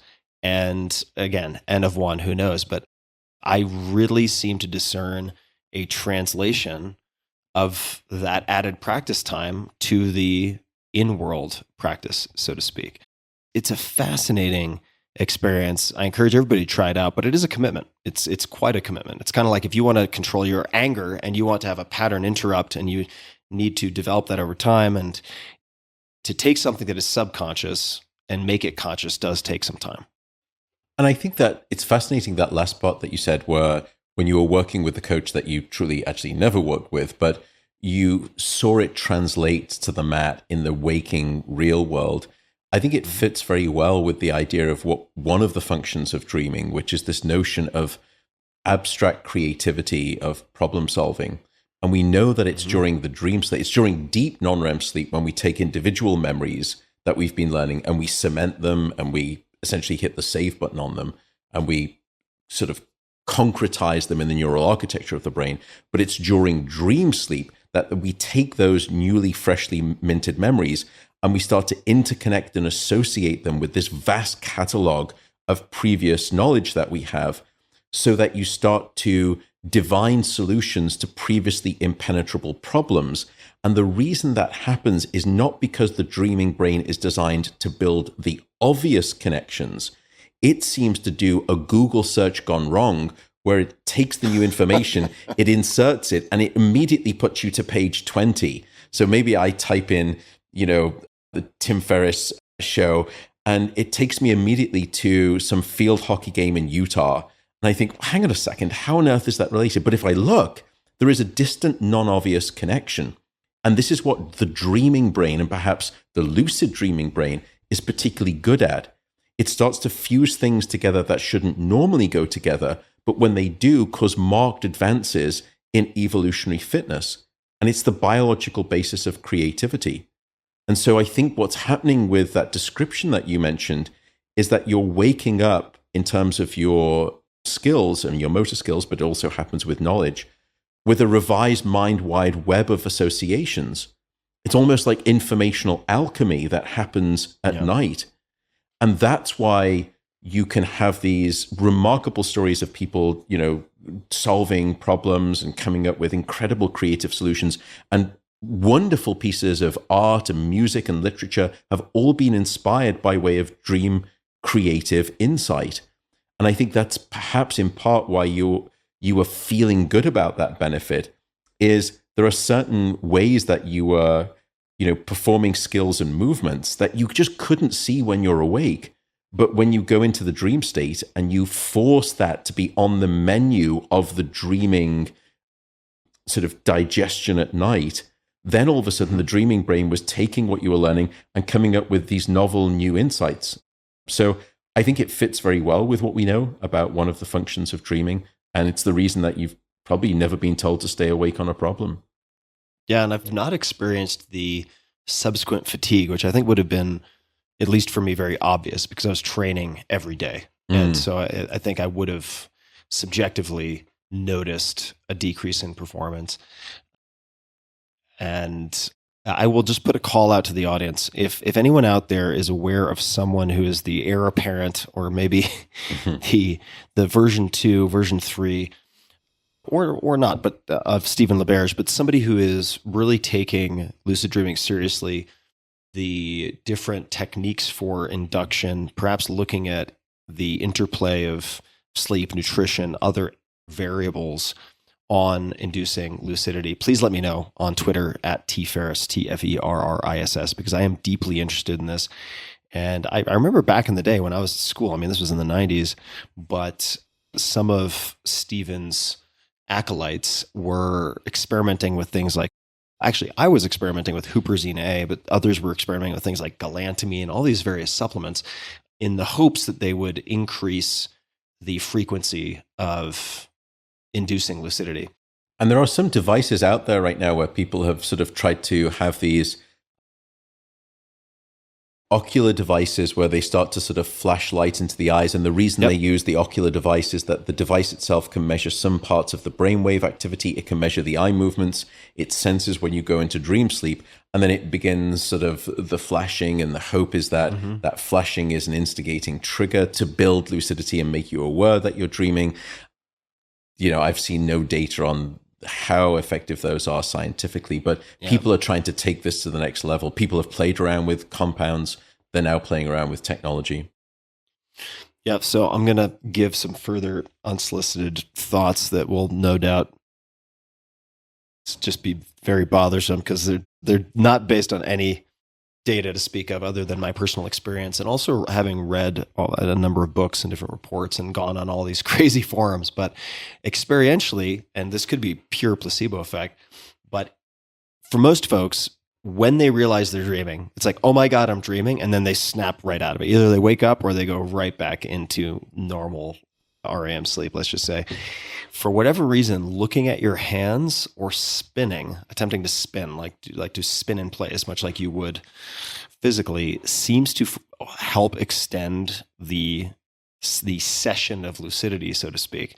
Again, no studies to cite, no hard data to point to, but for people who want to screw around with it, there you go. So it's free advice. It may be worth what you pay for it. If we go from here, perhaps to segue to learning and memory, and I know that you're very deeply familiar with research as it relates to sleep, different phases of sleep, and various aspects of cognition, including memory. If one wanted to optimize for learning, now there are different types of learning, right? You could have procedural knowledge, like riding a bike, or skill acquisition, like in my case, the wrestling. You could have declarative knowledge, more data-driven. Memorizing Chinese characters is one that I've thought about a lot. How would you suggest people think about sleep, and are there ways to optimize for learning or skill acquisition, aside from ensuring that your sleep is just not broken in some fundamental way? I think what we've started to understand is that different stages of sleep do different things for different systems of memory at different times of night. So it's not, yes, the story is simple that you need sleep for learning and memory, but there is evidence that we can pattern match what type of things that you're learning with a particular stage of sleep if you wanted to try to dial it up. If we were so, replete as scientists to have dials like a mixing deck where we could instantly say, okay, tonight you want more stage 2 non-REM sleep, or you want more spindles, you want more deep sleep. I mean, we're getting there with brain stimulation. The dead mouse DJ of exactly. Sleep cocktails. Yeah, maybe I should grab that Twitter handle already. But certainly what we know from the bigger perspective is that you've got to get sleep before learning to prepare your brain for the initial act of imprinting and learning new information. And we've done some studies where we've deprived people of sleep. And that night of deprivation, should you pull the all-nighter? Is it a wise idea? And the answer is no, because you're about 20 to 40% deficient in your learning ability, which when you have not been getting sufficient sleep, which I do think is interesting when you consider what's happening to sleep in our education populations right now, but I can put that aside.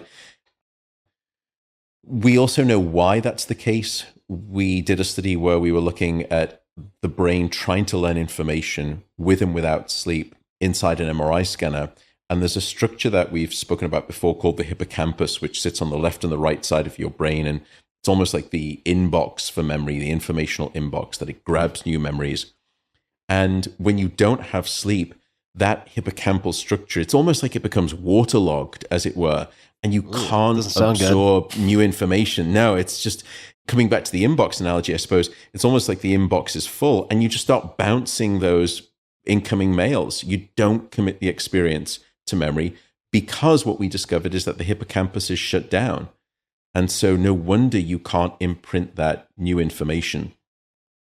We also found that if you want to reverse that trend and say, how can I increase my learning capacity? We did a nap study during the day. And what we found is that it's not just sleep, but it's a particular bursting electrical brainwave called a sleep spindle. And the more of those sleep spindles that you are having, the greater the restoration of your learning ability. So the way we did the study, we took a group of people and we had them try and learn a whole set of information at midday. And then we brought them back. And then at 6 p.m., we had them learn an additional new set of information. And so we could simply compare what's your learning capacity at time point 1 versus time point 2. But then half of the subjects had a nap in the middle of that 6-hour period. The others did not nap. They remained awake. And there was a deviation. There was a separation such that those people who napped, they actually had a restoration of their learning ability. Those people who didn't had a deterioration in their learning ability. And the greater the number of spindles during the nap, these sleep spindles that happen during what we call non-rapid eye movement sleep, the greater the refreshment and the recuperation of their learning ability. How long were the naps?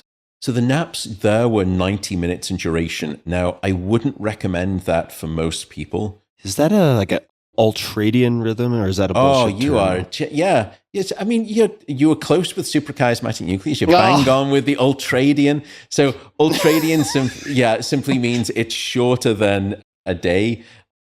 And circadian, when we describe it, it means approximately or around a day's length. Ultradian, shorter than a day. And yes, in human beings, our sleep cycle going from non-REM to REM, which we repeat, is every 90 minutes. Now, that's in us human beings. It's different across different species. Our sleep cycle is actually quite long relative to others. For example, birds may just have a non-REM to REM cycle of about 2 minutes, which is very, very short. They flip back and forth.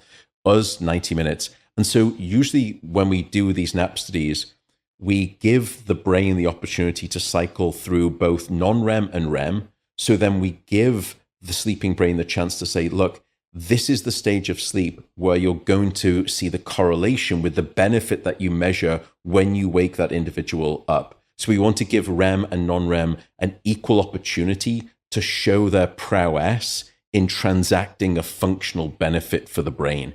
That's why we usually do 90 minutes. But if you're trying to optimize napping, I should probably do a podcast on this myself, on the optimal version of napping. The short and long of it is nap for about 15 to 20 minutes and no longer.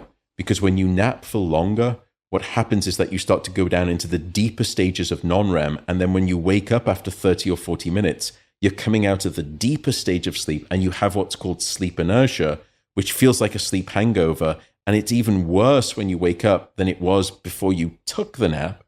So, but if you do 15 to 20 minutes, you don't get that heavy hit of sleep inertia, but you still get sleep benefits. Once you get to sort of down to about 9, 8, or 7 minutes, we really don't see brain or body benefits. Getting to 15 to 20, you get some nice cognitive benefits, but you lose the downside of the sleep inertia effect. But I'm digressing. So that's sort of the sleep before learning. You also need sleep after learning, however, to then take those new memories and, as we mentioned before, to sort of fixate them into the neural architecture of the brain. It is like hitting the save button, but the problem is it's not digital in your Word document, which happens in milliseconds. The saving of memories in the brain is an organic process. It requires the building of new proteins between new synapses, so it takes hours. But it takes hours not just during wake, but during sleep. And there, what we found is that it's during deep non-REM sleep or deep non-rapid eye movement sleep that the brain will cement those new memories. It's almost like that scene in Jurassic Park where the amber has fixated the fly, in perpetuity. And sleep future-proofs the information within your brain. And this perhaps comes on to both the mechanism, but also the idea of time that we discussed, or that we should discuss perhaps. Yeah. Could I pause before we get to time just to ask about the kind of neuroanatomical or plausible mechanisms for ongoing need for sleep in order to have accurate recall later? Now, I may be misremembering this, but when I read your book, one of the studies that seemed to hop out to me, and maybe I was having a fever dream, so please correct me, but it was looking at sleep deprivation at different points after initial acquisition of knowledge. So you had students who were studying, and this may have been alcohol related as well, so you'll have to clarify for me. But one might think sleep before learning important. Yes, of course. Sleep, say, the night after learning important. Yes. But as I recall, it was something like 3 days later, if you interrupted the sleep, whether by deprivation or alcohol, that you subsequently saw lower recall scores, something like that. Am I inventing this? No, your memory is pinpoint accurate, so your sleep is not perhaps quite as bad as one would fear. You're right. So we've done these studies, and there are perhaps two studies that speak to your point. One of the studies, you have people learn some information, and then you deprive them of sleep the first night after learning.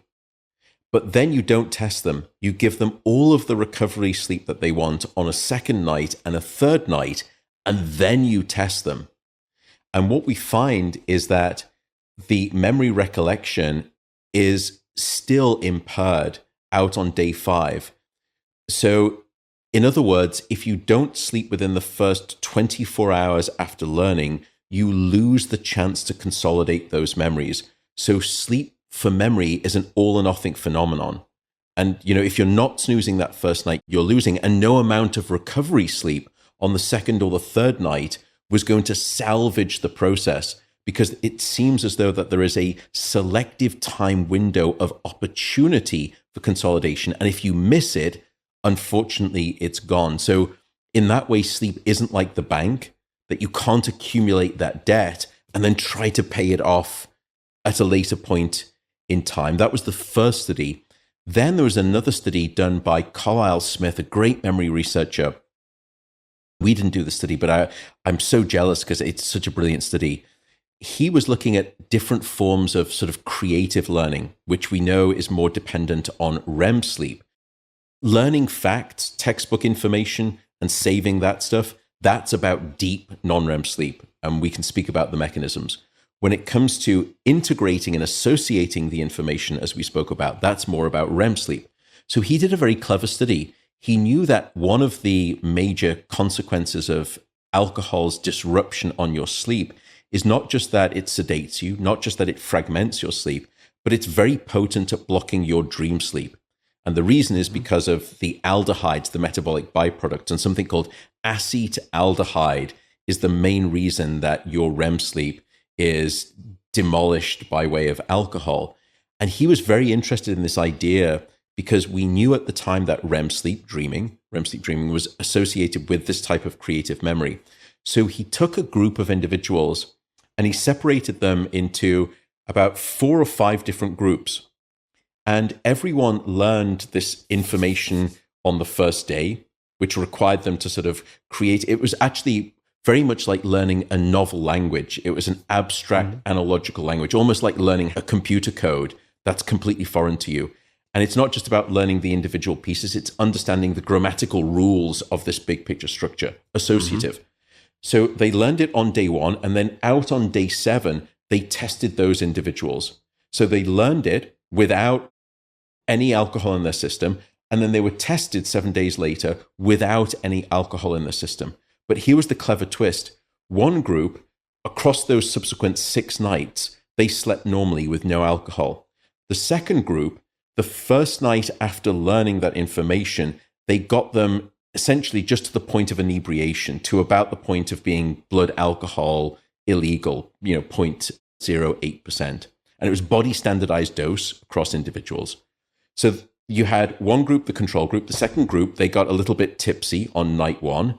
And then the subsequent nights, they were alcohol free. Then there was a third group of individuals who they learned on day 1 sober. Then they had natural sleep the first night, no drinking.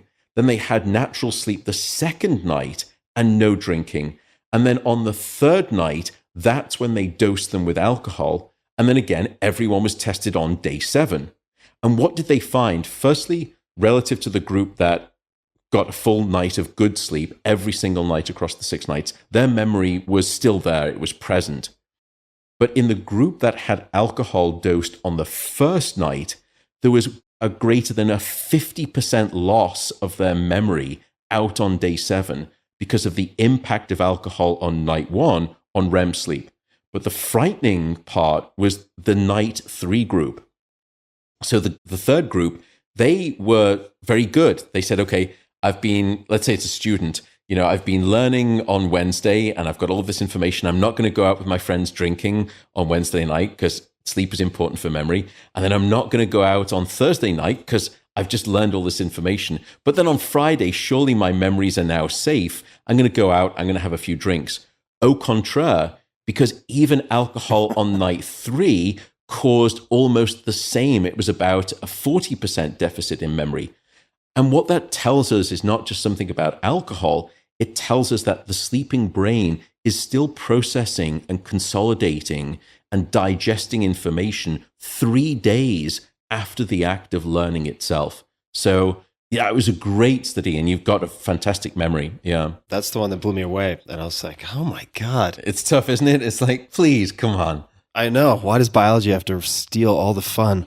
Yeah. But it raises all these interesting questions that, again, for not to belabor the point, but having been very involved through the Sci Foundation with funding various scientific initiatives, like science costs money, and there is federal funding, and you have NIH and so on. But some of these studies are probably unlikely to be done anytime soon. But I wonder what the sort of fragile plasticity range is for, say, associative/creative work versus straight declarative, memorize this list of 35 things, right?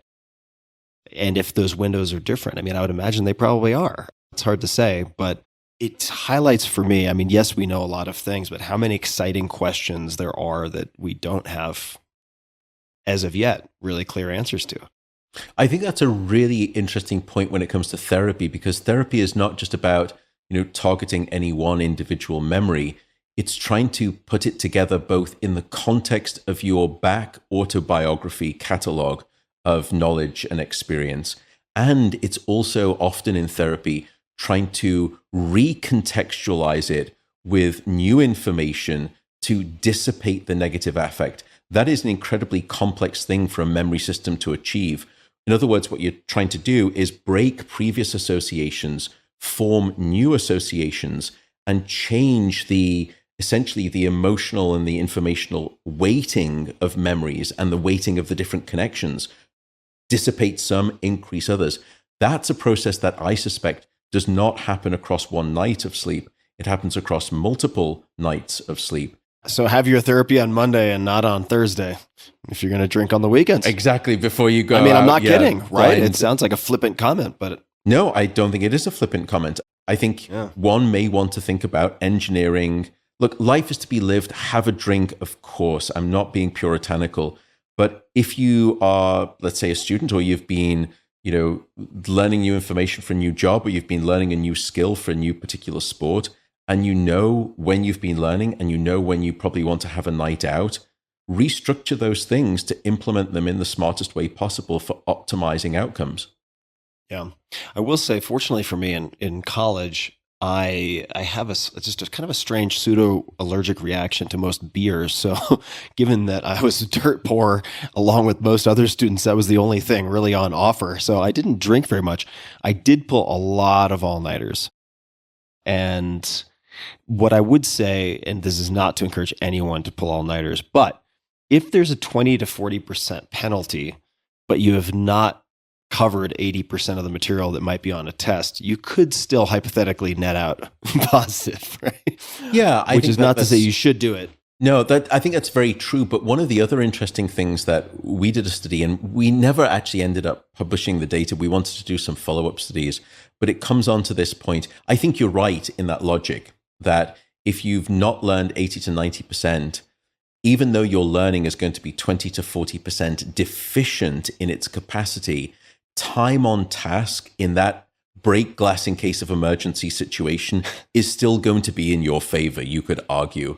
Yeah. Setting aside, of course, all of the deleterious consequences that come of that night of sleep, not to mention if you're driving to your exam the next day, your chances of getting in a fatal car accident are astronomically higher. So bad. But let's just put that aside for now. Let's think about it from an educational context, because I wrote an op-ed for when I was back as faculty at Harvard, and I was asked to write a piece for the Harvard Crimson. We just published some work on sleep and memory, some of the first in that area.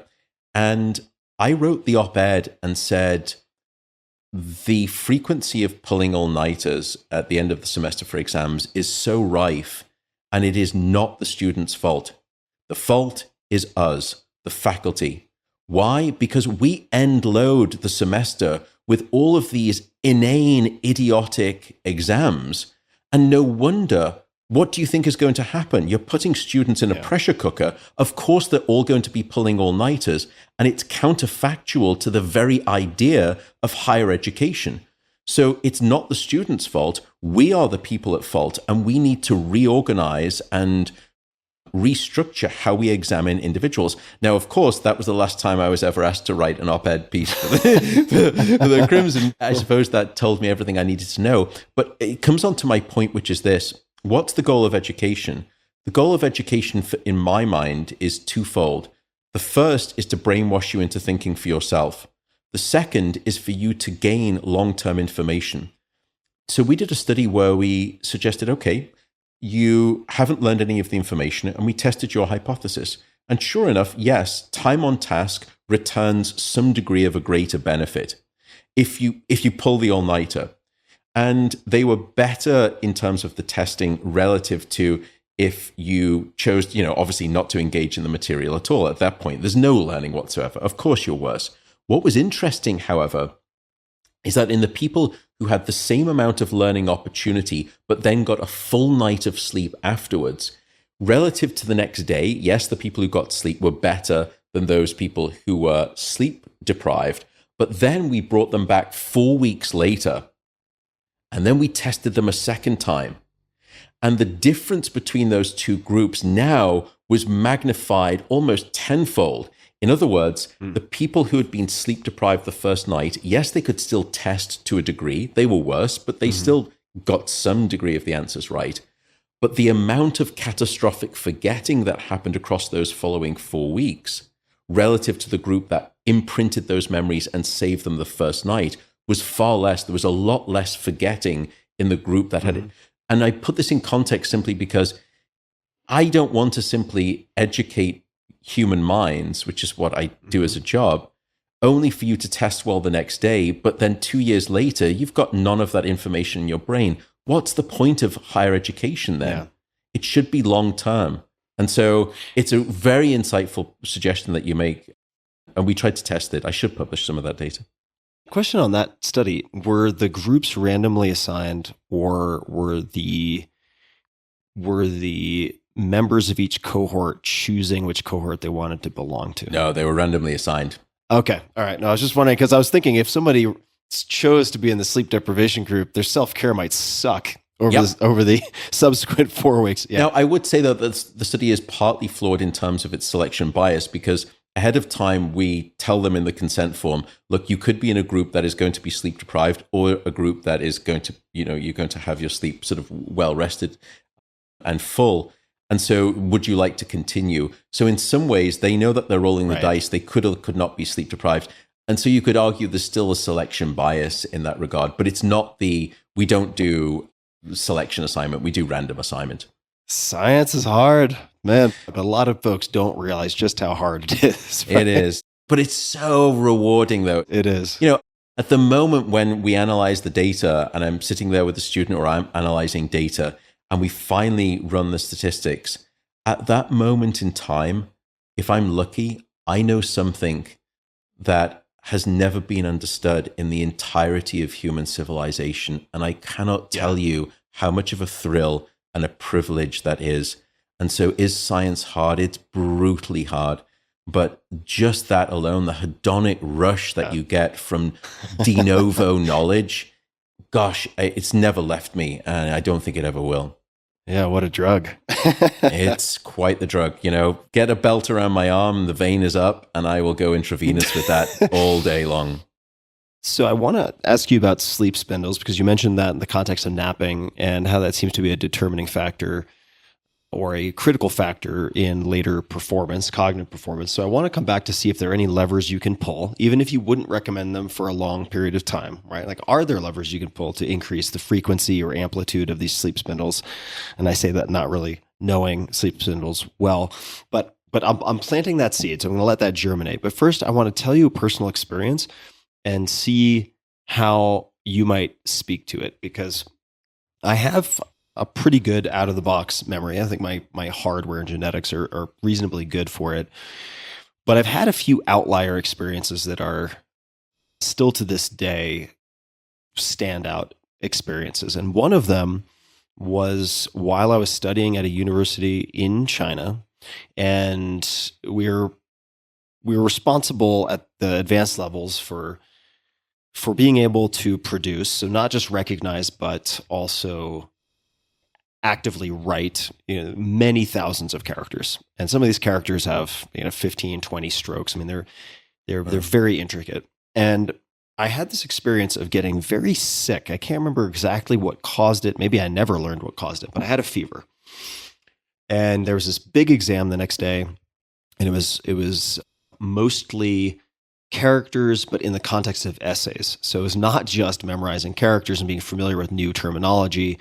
Some of it all very abstract. So it's not like the cat. It's kind of like hyperinflation, that kind of stuff. And I was bedridden because I had a fever, but I knew this test was coming the next day. And I had a very high fever. And the way that my studying proceeded was I would wake up for 30 minutes and study super intensely, and then I would feel really sleepy, and I would just kind of fall asleep right on the book on the bed. And then I would wake up and I would do another like 30-minute burst and then fall asleep. And when I went into the test the next day, I was feeling somewhat better, but I'd slept a lot of the previous day, and I'd studied a lot of the previous day. And it was intended to be, I want to say, maybe a 90-minute or 2-hour exam. And I finished the exam in something like 25 minutes. And I handed it in, and they were like, "Hey, what are you doing?" And I was like, "I think I'm done." And they're like, "You can't be done." And I was done. Not only was I done, but I scored 95+% on the test. And that blew me away. And I don't really have a great way to explain it. And maybe it was just a freak incident, and I'm reading too far into it. But I've spent a lot of time around very, very, very smart people, including people who have very impressive memories. And for me personally, in my life, I think I've done a good job of learning many different skills and memorizing many different things. But that particular test stands out as very unusual. Do you have any thoughts on that? Yeah, I do. And I think it comes back to the neural mechanisms of memory consolidation. So there are at least two different mechanisms, non-mutually exclusive, that promote the cementing of that new information, but also the freeing up of your short-term memory capacity. And what we've discovered, we and others have done this work. The first method is a file transfer mechanism, that when you go into deep non-REM sleep, which, by the way, is dialed up by way of infection. When you get sick, you have an increase in sleep drive, particularly for deep non-REM sleep. We know why. There are a number of immune factors, inflammatory factors, that call up to play this thing called deep sleep. Those immune factors are things like cytokines, and they are very sleep-inducing. That's why you typically want to curl up and get into bed. That's why you typically sleep more when you are sick, because the human organism understands that the very best health insurance policy that it has, the very best Swiss Army knife of health, is this tool called sleep. And it brings all of the armament of sleep to the core. So part of the reason you were sleeping so much is because you were undergoing the infection. You had a supercharged amount of deep sleep, it turns out. What happens, the first mechanism of deep sleep, is that and it's not just the sleep spindles, and it's not just the big, powerful, slow waves of deep non-REM sleep. It's the combination of those two that we've discovered. So we've published some work where, as long as you get this perfect timing between a slow wave and then a sleep spindle, it's almost like making sure that the drummer is directly on the beat in this rhythmic sort of capacity. So you have a slow wave, and then you have a sleep spindle riding on top of it, this electrical burst of activity. The slow waves, they go up and down maybe once or twice a second. The sleep spindles, they burst at about 14 or 15 times per second, 14 or 15 hertz. And it's the timing, the combined quality of these two deep sleep brainwaves that will shift memories from a short-term vulnerable reservoir, the hippocampus, to a more permanent long-term storage site within the brain and protecting them. And that long-term storage site is the cortex that sits on top of your brain. And so it's I mean, I don't want to do computer brain analogies, but I suppose the idea would be your hippocampus is a little bit like a USB stick, that it's very good at running around during the day and grabbing individual files from different locations, but it has a limited storage capacity. But then at night, you shift those memories from that short-term reservoir of the hippocampus to the hard drive, the cortex, which gives you two benefits. The first is that that which you learned before sleep is now shifted over and protected and safe in the new location. But the second benefit is that because you've cleared out the USB stick of the hippocampus, when you wake up, you've got a refreshed learning ability. And so you can start acquiring new files all over again. It's a symbiotic relationship that we've discovered. And I think that's one of the explanations for why you were able to just rip through the material, do it in a short burst. By the way, we know that that's optimal for learning. It's called massed versus spaced practice. If you try to learn in one long bout, not great. If you chunk it up into different sort of segments, your learning is much better. You still spend the same 2 hours of learning, but if you spread it across 4 hours, then 2 hours straight, much better. But sleep is a part of that. So that's the first of the two mechanisms. That's fascinating. I have a number of follow-up questions. The first is, in these short burst study sessions, how do you explain the benefit of that versus longer duration? I mean, one thing that leaps to mind for me, which may or may not be true based on your read of the literature, but is that you have this primacy and recency effect in any given study session. So what that would mean is the first thing you study and the last thing you study, you're generally going to recall, say, in a word list better than things in the middle. Okay. Now, if that's true in a 4-hour session, you have, let's just say, this almost Golden Gate Bridge high tension wire type of dip in the middle. But if you have shorter sessions, the actual drop of that high tension wire is going to be less. So your sort of average retention over each individual session will be higher. And maybe that's just me spouting nonsense, but that's kind of what jumps to mind. Does that mesh? No, it does mesh very well, which is that you're getting the primacy and the recency. So it's like this banana, this bow shaped, where the information in the middle of the list you don't remember very well, but the stuff at the front and the back end of it you do remember well. Well, if you do only one learning session, you only get two stanchions, either end of the bridge of primacy and recency. But if you split it up into 6 chunks, then you're getting 6 hits of primacy and recency, which gives you a greater benefit. That's one of them. The other, we think, actually relates to attention, which is that your ability to focus and attend and have a spotlight of attentional focus, you need attention to imprint information, at least consciously. There is non-conscious learning too, and when you are constantly time on task, that spotlight of attention starts to fade, and your ability to focus on what you should learn decreases, and therefore what you learn decreases. It's not really related to the fact of your memory fatiguing itself, but I think there's evidence for that too. One of the things that I've always been fascinated by, and I want to do the study, but it's one of those, bucket list studies. I don't think it's quite as simple as that. I at least have found in my own personal experience and heard from others that I could be learning information, about organic chemistry for an hour, and I just know that I'm just starting to fade. My learning is just getting miserable. It's just diminishing returns at this point. But then if I close the book and I start trying to learn French, I actually think my learning capacity is renewed and refreshed. And so I think there is something about the context of the information that the familiarity versus the novelty can also reinstantiate your learning ability. Does that make some sense? Yeah, totally makes sense. So I think this idea of fatigue, we don't really understand it. No. Yeah, I mean, there seem to be these compartmentalized capabilities. It's so wild. Yeah. I will say for folks also, I use the example of word lists, but having attempted somewhat successfully in most cases to acquire different skills, motor skills, sports, etc., different capabilities, could even be something like poker, which is kind of a combination of all sorts of things, that the same type of short duration sessions and breaks helps. It's not limited to pure what we might consider book learning, at least in my experience. Let me ask two questions, and I'll let you pick the first one. I'd love to hear you comment on both, though. So the first is, if you wanted to put your sleep spindles on hyperdrive for a short period of time, who knows, final exam, right? I expect the slow wheels of institutionalized academia will probably not completely reformat the end of semester testing default that they have had for so long. So if someone had sort of infinite resources and they wanted to put their sleep spindles on hyperdrive, how might they do that? The other one is, you mentioned a term earlier with respect to lucid dreaming that was charlatan science. So it was considered charlatan science for a long time until it wasn't.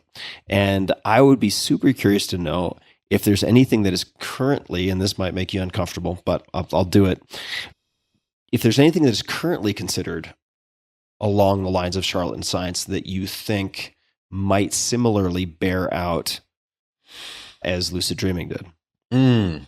Great two questions. So in terms of the sleep spindles, and I wouldn't probably just focus on the sleep spindles, I would focus on the combination of deep, slow brainwaves and sleep spindles. Yeah, the synchronization of this. What we call is phase amplitude coupling is the technical term, which is the phase of the wave and the coupling of that. Yeah, it's like two people jumping on a trampoline at the same time. Exactly. Yeah. And you sort of want those to sort of just go just in this lovely rhythmic sync.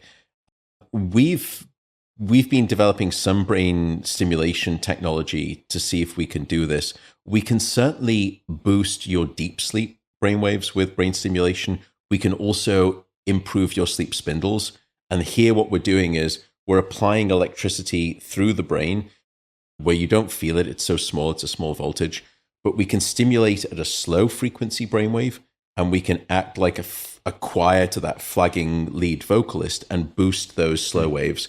But we can also stimulate at the frequency of the sleep spindles, which is a much faster frequency, somewhere between sort of 12 to 15 hertz, 12 to 15 cycles per second. And we can also induce those sleep spindles. By the way, motor learning is another good example. We did some studies, 10 years ago now at least, where we found that motor skill learning was also dependent on lighter stages of non-REM sleep, but once again on sleep spindles. And a recent group, this wasn't us, although we're doing these studies too, they applied stimulation at the sleep spindle frequency range, and they were able to improve aspects of motor skill learning as well, which is kind of wild when you think about airline pilots, musicians, and professional athletes. You know, can you actually adopt and learn some of these new skills and then supercharge them overnight with electrical brain stimulation? Is that going to be, in 10 years' time, a banned electroceutical rather than a banned pharmaceutical? Yeah, or will it be a required electroceutical for, say, airline pilots? Correct. And what ethical questions does that raise? Right. Exactly. You know, and what are we trying to do? And, you know, always got to think about free lunches and if you ever get one. So I would say that that's probably one of the areas. I would also say that the sleeping brain often takes care of itself. What we've learned is that when you have people do intensive learning sessions and you measure their sleep that following night relative to when they've not been doing intensive learning sessions, lo and behold, the brain after the intensive learning session, artificially for that night, it's not artificially, adaptively for that night, increases the amount of spindles that it gets.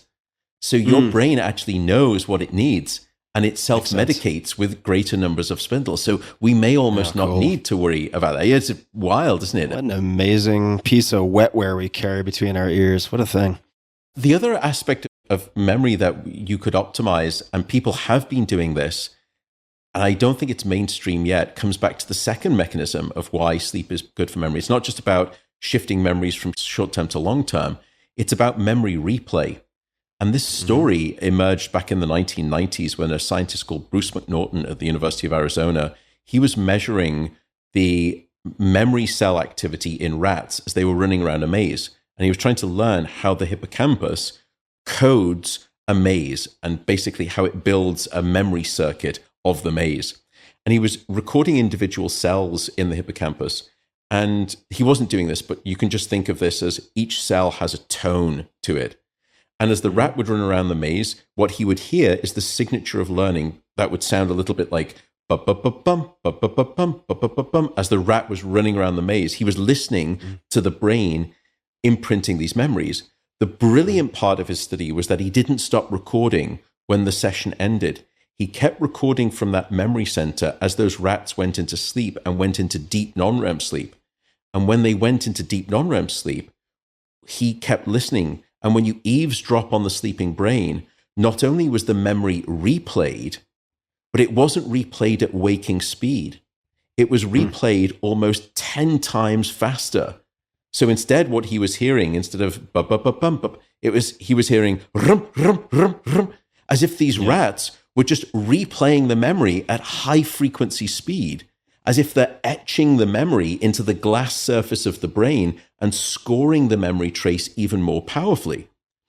So we know that memory replay is a critical component of that. Then studies, it probably restarted back with some French scientists in the early 2000s, and then there was a big paper in Nature by a German group, and they tried to hijack this system of memory replay, and it was brilliant. It was so clever. And now Ken Parler at Northwestern has been doing some of these studies. Here's what they did. They had people learn information, but they associated that information with somatosensory stimuli. And what I mean by that is you're learning a list of words, and then during that list of words, I'm infusing a rose perfume up your nose with a mask. And what you're doing, the brain is bonding the scent, the odor of the rose with the learned information. So now you've got a bonded memory with the odor. Then what they would do is they would let those individuals fall asleep. And during deep non-REM sleep, when we believe the memories are being replayed, they started to reperfuse that rose odor up their nose. And as a consequence, the next day, there was about a 40 to 50% improvement in their memory because they had brute forced the reactivation of the memory. It's almost as though they decided to take that memory and give it VIP access to the memory replay during non-REM sleep. And you start to cherry pick information. And then Ken Parler and others, they started to look at this and they did it even more cleverly. I think the way the game over here in America is actually called memory, where it's a set of cards all out on a table, and each card has its own pair. So you turn one card over and it's a house, and you turn another card over, and somewhere in the rest of the deck, there is another house that's the match. And then there is one tea kettle, and then there is one fire engine. And so they would do all of these things. But they did this on the computer, and each time they were learning this sort of associative spatial layout of information, when they would turn over the tea kettle, they would hear a tea kettle sound. And when they turned over the fire engine, they would hear a fire engine sound. So once again, they were bonding a sound, a congruent semantic sound, with that particular information visually. And then they let them sleep. And as they went into deep non-REM sleep, they would replay those sounds at what we call a sub-awakening threshold, where it was loud enough to get into the brain. Critical detail but for people not listening. Loud enough. Yeah, please don't do that. So what they were able to do is essentially an even more selective process of cherry picking. So now, whatever I want to serve up to the menu of this thing called sleep at night in terms of the different dishes of memory, I get to choose. I can say, no, I don't want that information. I want this particular information tonight. And I'm going to develop this auditory playlist. And so the question then becomes, can you start using that method? Is the cheap version of that I'm going to study organic chemistry and I'm going to blaze up some green tea incense, which I personally really like. And then before I go to bed at night, am I going to put back on the green tea incense and start trying to stuff that back up my nose and either improve my memory or burn my house down and be a scientist no more and char grill the rest of my body because it's a desperate fire safety hazard and you'd never want to do it. But this is the idea. There's something that we're starting to understand about the sleeping brain that not just is understanding, but it gives us the ability to take control. And at that point, that becomes kind of scary because, should we be taking control of a process that maybe is not really our purview to be in control of. Sounds like the story of humankind in a nutshell right there. Yeah, I know. Yeah, you can almost see visions of the atomic bomb. By the way, I would say that it's a bit extreme, Matthew, but what happens during REM sleep is really quite different. It's during deep non-REM sleep that those memories are replayed at, as I said, about 10 times faster. But when you go into dream sleep, and this is work done by Matt Wilson at MIT, he found that the rat brain does replay memories during REM sleep, but it doesn't replay them faster, and it doesn't even replay them at waking speed. It replays them at about 0.5 times the speed. So it's like listening to this podcast, and all of a sudden you hit that sort of button that says, no, go slow, and everyone sort of slows down. And I think this has relationships to, the component of time and our time perception, which is totally freaky, by the way. Time, and I kind of have written about this and have a few theories, and we're really interested about how to do this. By the way, I haven't forgotten about your question as to what is charlatan science, and I will come back to that because I've vaguely still holding on to my memory despite being in the foothills of middle age.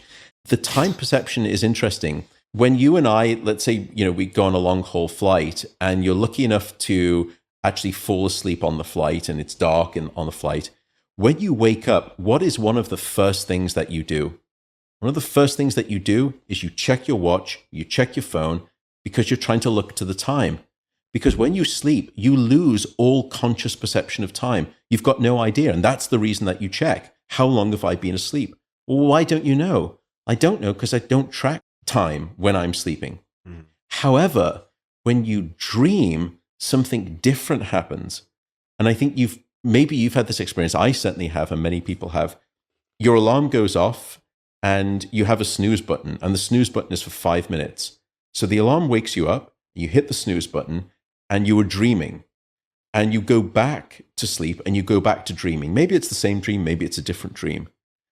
And then the alarm goes off again, and it's been 5 minutes in the waking world, but you personally, you think, that wasn't 5 minutes. I felt like I was dreaming for 20 minutes, 30 minutes, 40 minutes. As if time is different in the dreamscape. And what I've described this as is time dilation. Yep. That it's during dream sleep that we almost stretch time out. What would be the neurobiological basis of that? Well, I think it could be some of this rat work that suggests that perhaps during dream sleep, the brain slows down the recapitulation of time. And you can have all sorts of fun with this idea. Christopher Nolan was wise enough to consult some sleep researchers and, come up with this idea in Inception where we'd have different dream levels, where in the first level, 5 minutes in the waking world is now, 50 minutes at the first level of the dream. And you go down a next level, and now 5 minutes is now 5 hours. And then the next level, it's 5 years. And the next level, it's 50 years. And you're constantly doing this sort of time dilation, as it were. It comes up with some fascinating ideas, but science just getting to that position now where we can understand time during sleep, because it is strange. It's a very strange thing, time with sleep. If you sit with that for a minute, I mean, that is one of the strangest experiences that is very hard to fit into our sort of paradigms of thinking about things right now. Right. I mean, the idea that you could have more than 5 minutes, you could have 40 minutes of experience, subjective experience in 5 minutes of waking Earth time. If we take the fidelity of the firsthand experience to be high, in so much as it being a real experience, it raises a lot of very, very hard to answer questions.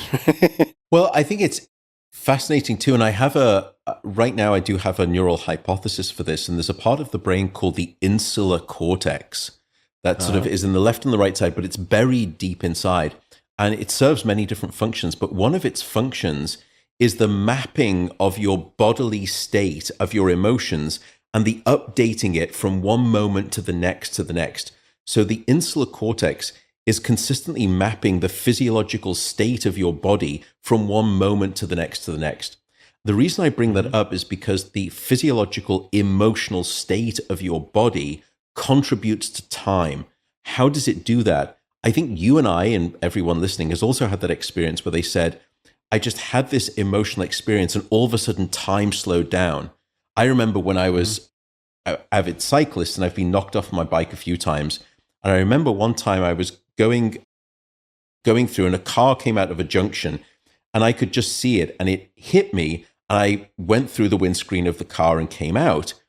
And that moment of time, which was obviously pretty traumatic, kind of pretty emotional event when you get knocked off your bike through a car windscreen, time just slowed down. Mm-hmm. The emotion was so intense that all of a sudden it was like, when you see on a video camera, you go from a standard frame rate and all of a sudden, and you can now do it on your iPhone, you can slow it down and you can get really high resolution, slow motion activity. It was like that because the insular cortex was starting to map with, much higher frame rates, and therefore time slowed down.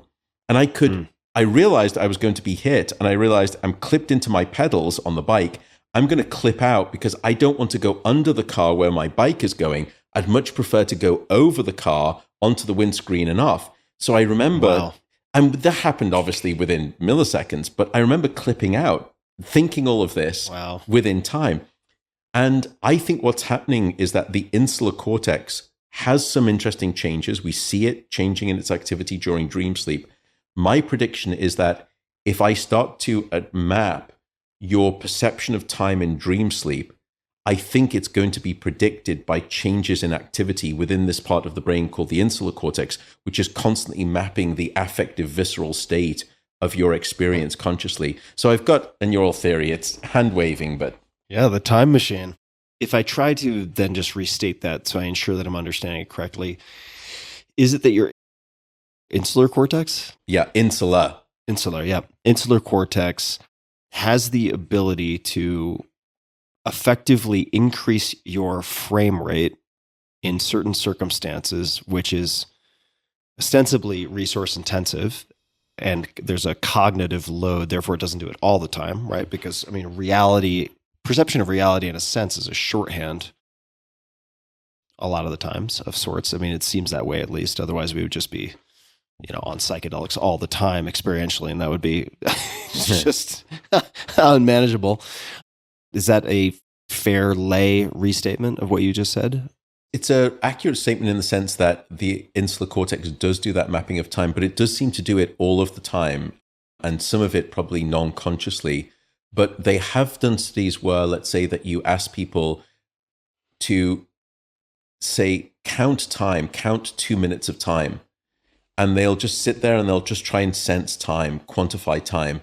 And the accuracy from one individual to the next in terms of mapping that subjective sense of 2 minutes is predicted by the insular activity itself. The greater the insular activity, the greater your precision of mapped timing. So it really does seem to be one of the seats of mapped time, I should say. It makes me wonder if this is one of the unmeasured performance enhancing variables in, for instance, batters in Major League Baseball who claim to be able to see the stitching on the baseball as it travels towards them as a fastball, right? And how much of that is innate versus trained, right? If it's innate, it'd be very interesting if that were a sort of deciding factor in performance in certain sports.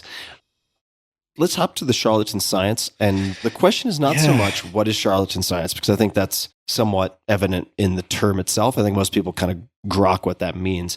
The question is what is currently being dismissed or cast aside, much as lucid dreaming was for a long time, that may in fact become a credible area of inquiry in the foreseeable future? Is there, and we can always edit this out, but I'm just very curious. To me, and this is probably just because we've been talking about dreaming for so long, I do have a theory of dreaming that is currently not very well supported. Most science right now suggests, just as I did when it comes to dreaming, that we are amnesic, that we forget most, if not all, of our dreaming life. Mm-hmm. that it's just not imprinted into our brains. I think that there could be a day and a time in the future where we realize we have been desperately wrong about this, and that our dreaming lives are influencing our waking lives in a far more powerful way than we ever thought, I was going to say dreamed, than we ever thought possible. And here's the reason. We know that there is such a thing as non-conscious memory or implicit memory. And I think people have conflated an issue with memory that is about accessibility versus availability. And what I mean by that is you can learn some information and it can be available. It can be there in your brain. That memory is present. But you, for whatever reason, lose the IP address to the memory, so it is not accessible. And right now we have conflated accessibility of dreams with availability of dreams, such that we say, well, you can't remember most of your dreams. So we assume that that memory is not available, that that memory is not present in your brain.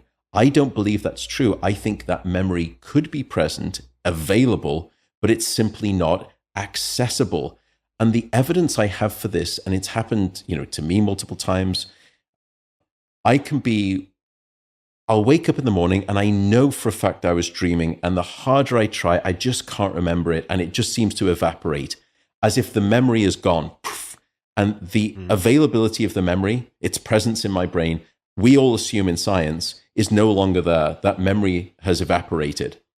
But then 2 or 3 days later, I could be in the shower and I'm washing my hair, and I look at the shampoo bottle, and there's something about the label that triggers the instant recollection of that dream from 3 days ago, and it all comes flooding back.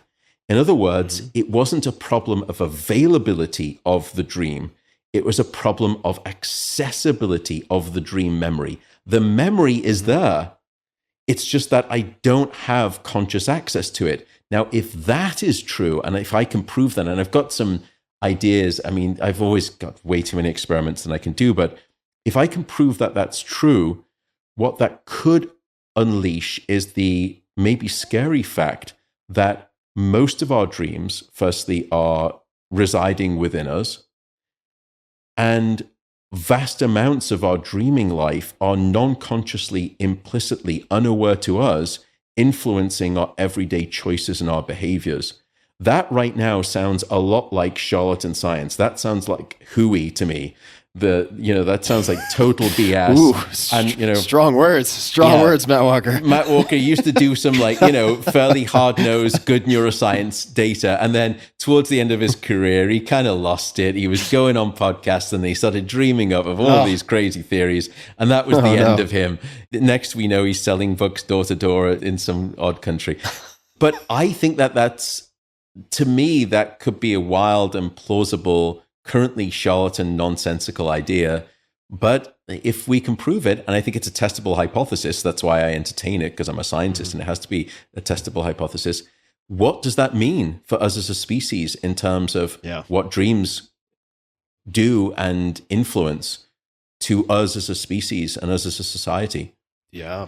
If you can't get the funding for the study, you might be able to sell it to Hollywood. I'm just imagining a film premise where you have something like Waking Matt and Dreaming Matt, and those are certainly one and the same in some respects, but perhaps in the same way that you can consciously attempt to recall experiences, data, things you've memorized from your waking life, perhaps through lucidity, you can query your dream memory and be more active as a participant in that mindscape. In sculpting that experience. How amazing would it be if, and I'm getting way out there now, but I've had too much coffee, as I said earlier. So if in the same way that you could try to recall, perhaps with the help of someone like a family member, what your 5th birthday was like, or what happened when you graduated from elementary school, and perhaps you could have a similar attempt, perhaps successful, at sort of aided inquiry to identify what your dreams were like when you were 3, 4, 5, 8, 11, right? I mean, it opens up all sorts of narrative possibilities, if not scientific. Let's write the screenplay. I'm represented by WME. I don't know if you're with the same agency, but we should definitely let's do the joint screenplay and let's sell it for probably about $20. Yeah, it's like, here's a great idea. It'll cost just a mere $20 to $100 million to try to do a test reel. Good luck. I'll email Christopher Nolan and see. Well, yeah, if you can email Christopher Nolan, I'd love to have him on the podcast too. But that's a whole separate conversation. So if we're looking at a few different things here, I mean, we've covered a lot of ground. I would like to chat for a second about my fever-induced hypermnesia, my experience with that Chinese test. And I was listening to you describe the cytokines and inflammatory markers and so on, which would be associated with that fever. And it raised the question for me of how you might simulate that without going out and eating rotten beef or whatever gave me food poisoning, because I wouldn't recommend that. And then I started to think about exercise and its relationship to, or how it might affect sleep and memory. And certainly you have a whole cascade of things that can happen with different types of exercise, including brain-derived neurotrophic factor and all of these various things. But I was wondering, if you go through intense exercise, let's just say intense resistance exercise, you are going to trigger, I would think, many of the same type of inflammatory responses and compensatory mechanisms that you might when you're experiencing an infection, in a sense. And they're not identical. I'm not saying that, but where I'm going is I'm wondering if there's a role for intense exercise that is pro-inflammatory in the short term for enhancing memory. I think there is. And it's funny you should mention that. Literally this week on my podcast, I released the first of a 3-part series all about sleep and exercise. And it's exactly what you predict, that exercise hugely beneficial for sleep. The principal stage of sleep that it seems to induce is an increase in the amount of deep non-REM sleep, and particularly the power of those powerful, big, slow brain waves. One of the interesting things is, though, that there is no free lunch, that when you exercise intensively, if you look across the studies, yes, you increase the amount of deep sleep, but it does seem to come at the cost of REM sleep, that you will have a reliable and statistical drop in the amount of REM sleep. Now, I don't think that's anything to be concerned about if you're exercising. I think it's simply that, once again, Mother Nature knows what the menu of sleep stage options should be and prescribes the right one for whatever conditions you've been doing that day, whether it's physical exercise, whether it's learning intensively material. That is figured out for you. But you're absolutely right. Exercise will induce that.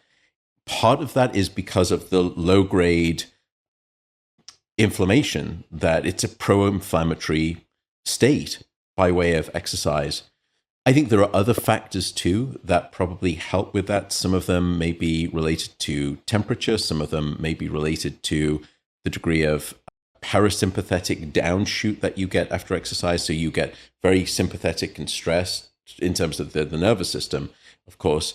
But then you typically have this drop that comes down and you dip below your typical level. That's what you see in heart rate, you see it in blood pressure. That's one of the benefits of exercise. So I think this nice downshoot, shifting from the fight or flight down to the parasympathetic, in part is one of the reasons why you get better sleep by way of exercise.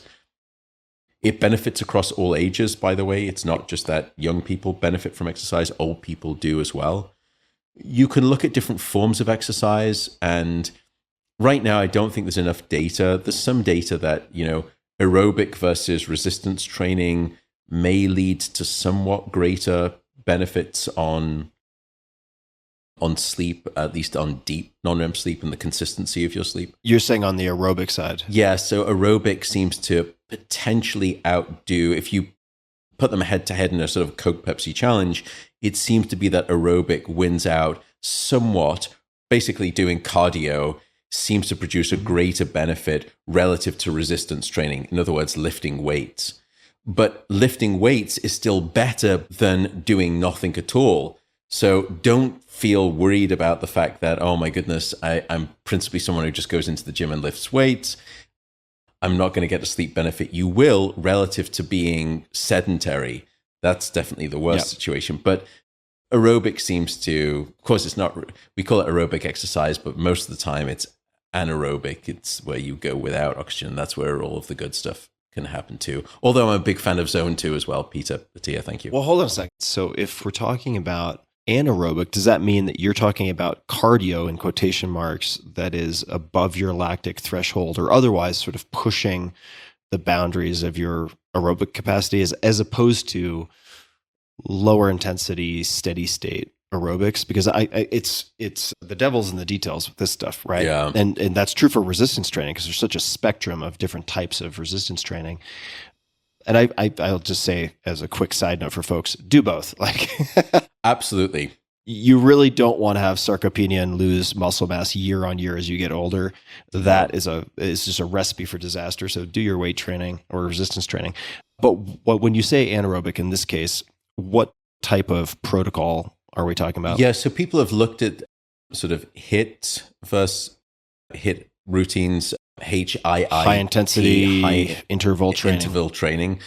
And they've also looked at steady state cardio. Right now, I don't think we have enough data to separate between those two, simply that both of those will provide a nice sleep benefit and a boost both in the, it's not just that it boosts the amount of deep sleep, it also boosts the continuity of your sleep, meaning that you're going to wake up fewer times throughout the night and you'll have a nice longer consolidated bout of total sleep as a consequence. That's one of the other benefits of exercise on sleep. But again, resistance training also provides those benefits too. They're just not quite as voluminous.